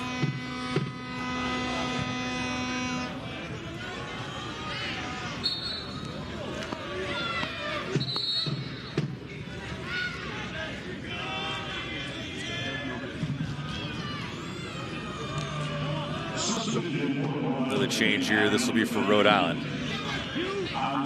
Jamin Gogo Peters comes in right now. Agustin Rodriguez's night is over with. Rodriguez played well. He was, in the first half, he was so aggressive. He was taking shots on the left, on the right. He got the best out of Rodriguez in goal.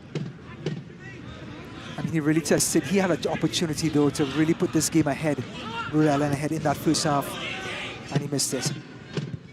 Sanchez, right-hand side.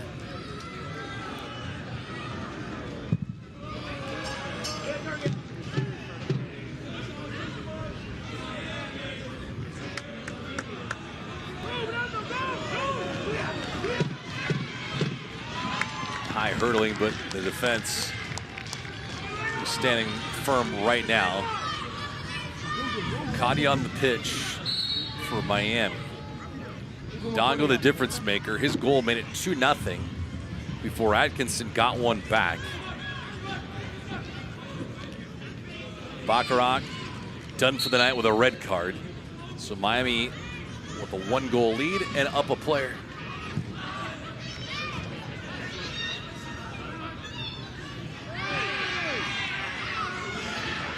Well, because the ball did not stay in play, the referee did not call for the foul, even though Calfo got caught with his foot in the cookie jar. Alfonso, when he pushed the ball forward, there's no chance of retrieving it. He's asking the referee.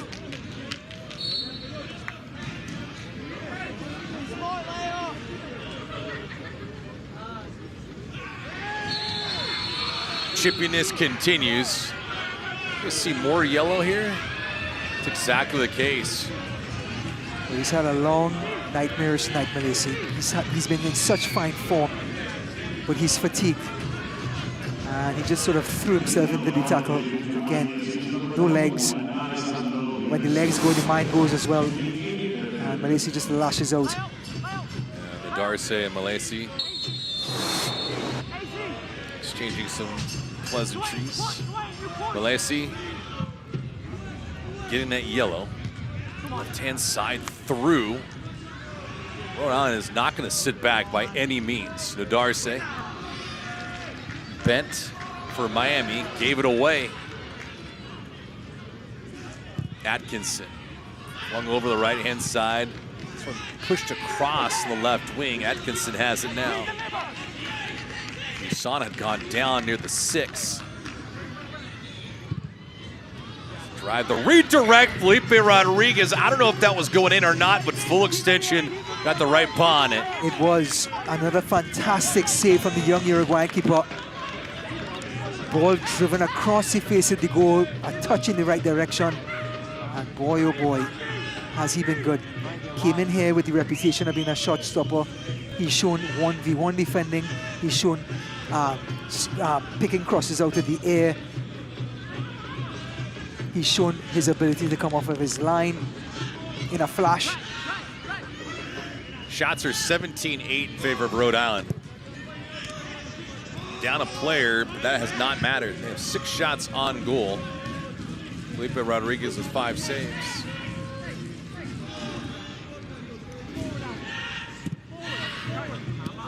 Sanchez.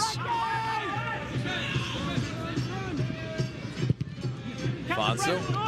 Playing on caution, hasn't had help. Alfonso working hard. Still there, Hannah, still there. Rhode Island just gives it back. Here's this shot just driven across by Atkinson. Could have gone anywhere, and yes, it was. Almost found that this near corner. Boy, oh boy, Rodriguez. He's so agile to get down there in a flash.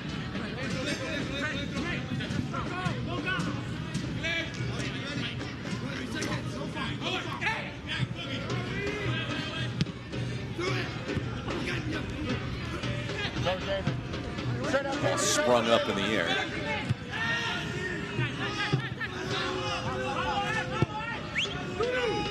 Sanchez has to push this thing back. 87th minute. There's Sanchez. Go Peters. Not on the same page. Precious seconds dripping off the clock. So you expect Rhode Island, even though they're down to 10 players, to push up and try and press here. Look at the white shirts hovering atop the 18-yard box. And Rodriguez is not even going to consider playing it short.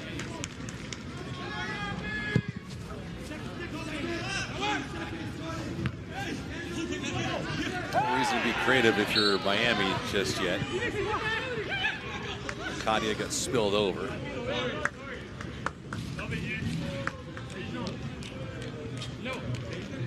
Another change for Miami here in a brief moment.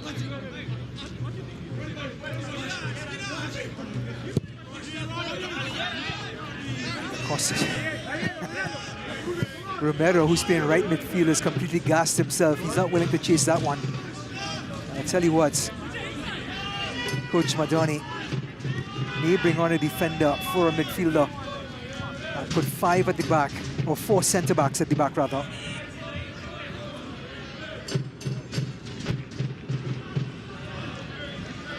Baccarat, an inopportune time for a red card.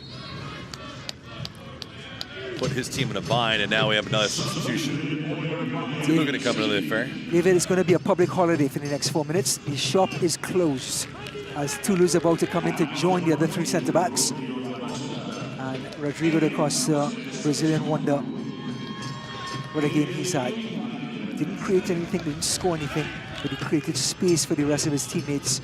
He defended well, just in his positioning in midfield.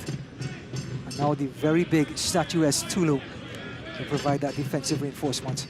He was gone the majority of the year last year for Miami. He was the big offseason acquisition, but had an injured hamstring and was never right until he got onto the pitch the final month of the season.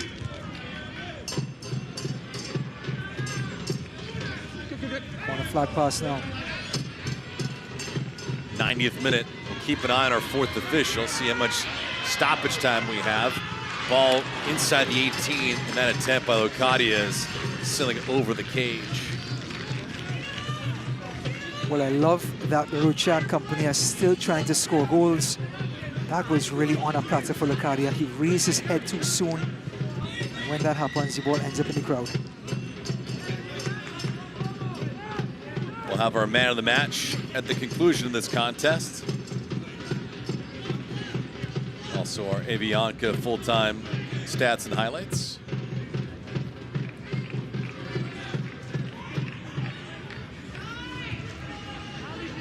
Rhode Island down a hole. Trailed 2-0 before Atkinson scored. Baccarat off with the red card. 6 minutes of stoppage time. Can Miami hold on? Can Rhode Island steal a point back? Two-hand shove inside the 18 will be called every single time. The intensity is there. You love to see it. Now it's Fusion. But once 2 hands go into the back of the defender, all he has to do is go over. And the referee can't tell how much contact there really is. All he can see is the motion of the hands. He can't tell how much force there is behind it.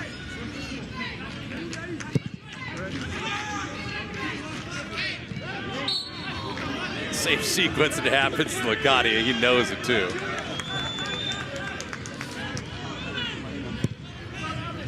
Can only do so much, but same vision for our lead official, Luis Arroyo.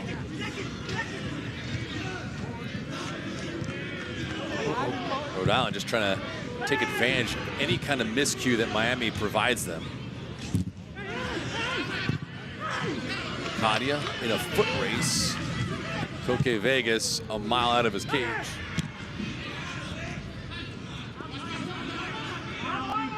Fuson.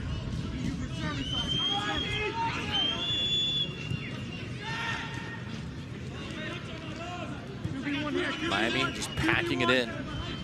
Sanchez out wide, the insert, and a one-hopper to Felipe Rodriguez. The reason I say this isn't your grandfather's Miami, David, is because they're willing to suffer without the ball. They're willing to be disciplined and stay compact. And they're willing to, when they do win that ball, to play the ball into their ball handlers and manage the game. And they've played that way in long stretches in this match, first and second half. You haven't really seen them a lot on the attack. 2 goals that they scored, just fortunate opportunities that broke their way. Tunbridge set up Rocha, hitting the left bar, and the rebound was knocked in. Dongo, a brilliant strike here in the second half, past Koke Vegas. And I love the idea of bringing on Rion Tori and Tulu. Tori, of course, the creative player, an outlet, and Tulu dominant in the air. In case anything comes across from the sides, to loft it into the box. Tulu is there to provide reinforcements with Nutson.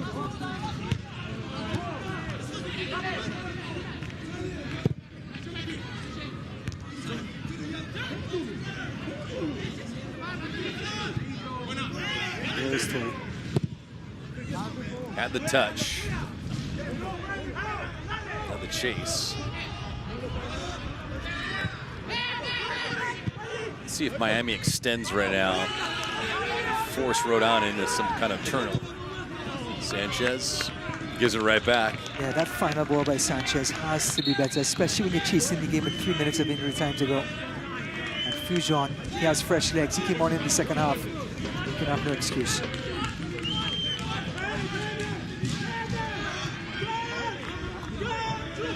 Miami wins this game. Will have won back-to-back games for the first time in what feels like forever. But they'll also be, more importantly, unbeaten in their last 3 after dropping the season opener at Lou City. They end up in that top 5 in the East. Whoa. No, I'm just saying. Top 5, huh? No, I'm just saying at the end of week 4. All right. Not getting ahead of ourselves. That would be what, 7 points from 4 games? Yeah. Absolutely. Noah, attack the back post, Noah. Attack the back post. Chip with some English on it. Good breakup. Miami going to hold this in.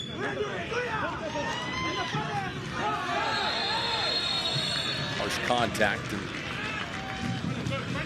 And Miami's going to get this back and chip some more clock as Chip was the guilty party. Now, where do you think Miami finishes at the end of this year? From what I've seen, how disciplined they are and how well they're coached, I think they finish in the playoffs. They're going to get into the top 8 as high as 5. All right.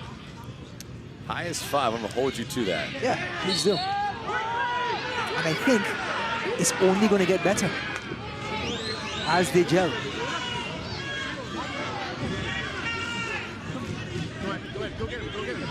The top strikers scored tonight. Rocha and Dongo both got on the board. Locadia was your starting center forward at the start of the season. The way Rocha and the young Ndongo is playing, I'll tell you what, it's going to be very hard for Mr. Number 10 to get back on the pitch. Vegas well out now, near midfield. Rhode Island with one possible last burst. Usan. Across the board. Knutson trying to escape the pressure. See if a shot comes from midfield. Olstad trying to elude.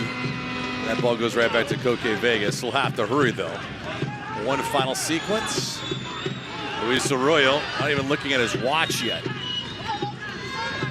Sanchez in the long ball. Luis Arroyo blows the whistle and no more final crack at it for Rhode Island. Miami FC, another gritty performance, and they take 6 points this week.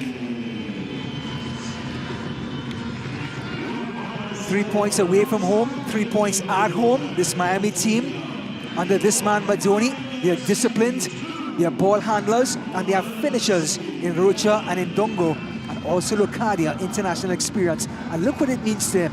Look what it means for him to try to turn this team around. His team, with his players, who are executing his ideas. 7 points in 7 days, and Felipe Rodriguez is our Cricket Wireless Man of the Match for his performance here tonight for Miami FC. He had 6 saves on the night, saw 19 shots come his way, but he gets the club over 500 at 2-1-1. Not only was his saves, but coming off of the line and playing his sweeper-keeper role, also getting crosses out of the air. He provided confidence to his back line, his center-backs, believed in him. As a result, they played a high back line and allowed him to play the super keeper, and he came up trumps. Felipe Rodriguez, our Cricket Wireless man of the match. Post-game show is coming at you next. Avianca is ready for takeoff. Miami FC brings extraordinary passion to every match, and we take it further, connecting the city to 80-plus destinations across the Americas and Europe. Because chasing the extraordinary takes the right partner. Avianca, the sky belongs to all of us.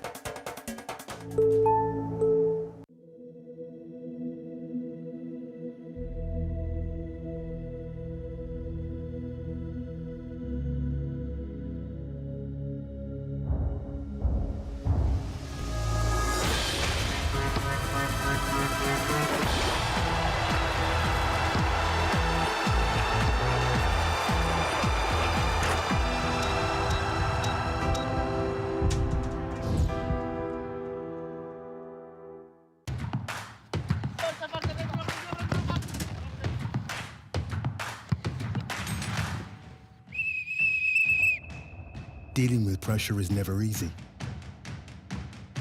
But pressure is part of the game too. When everything is in your hands, become your own hero.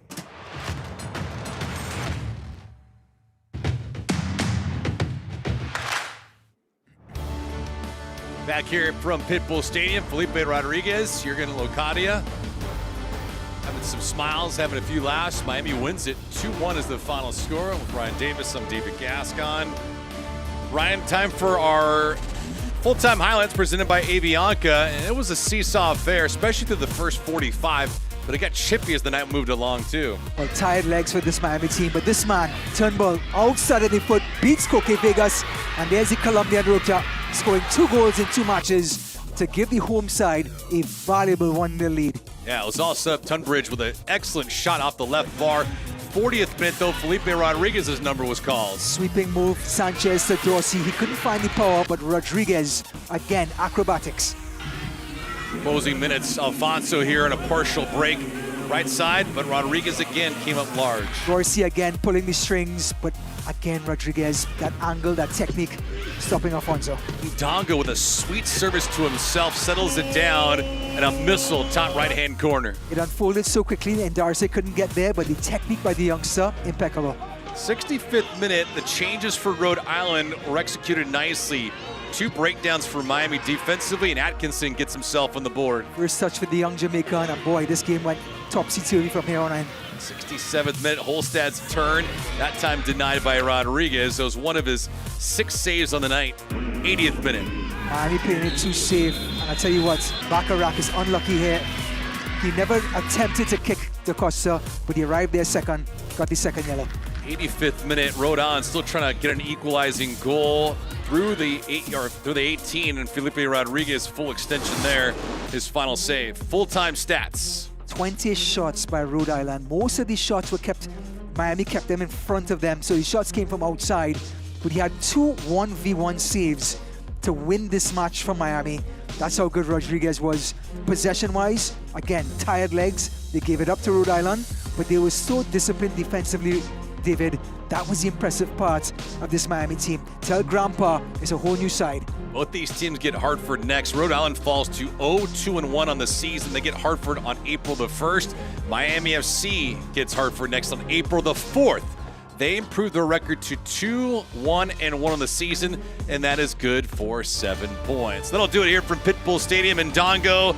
And also Rocha doing the damage here tonight in Dongo's game-winning goal. The difference maker, Rhode Island falls to Miami FC. 2-1 is the score. For Ryan Davis, I'm David Gascon. Hope you enjoyed this one. We'll catch you again next week when Miami takes on Hartford. Have a good weekend, everyone. So long.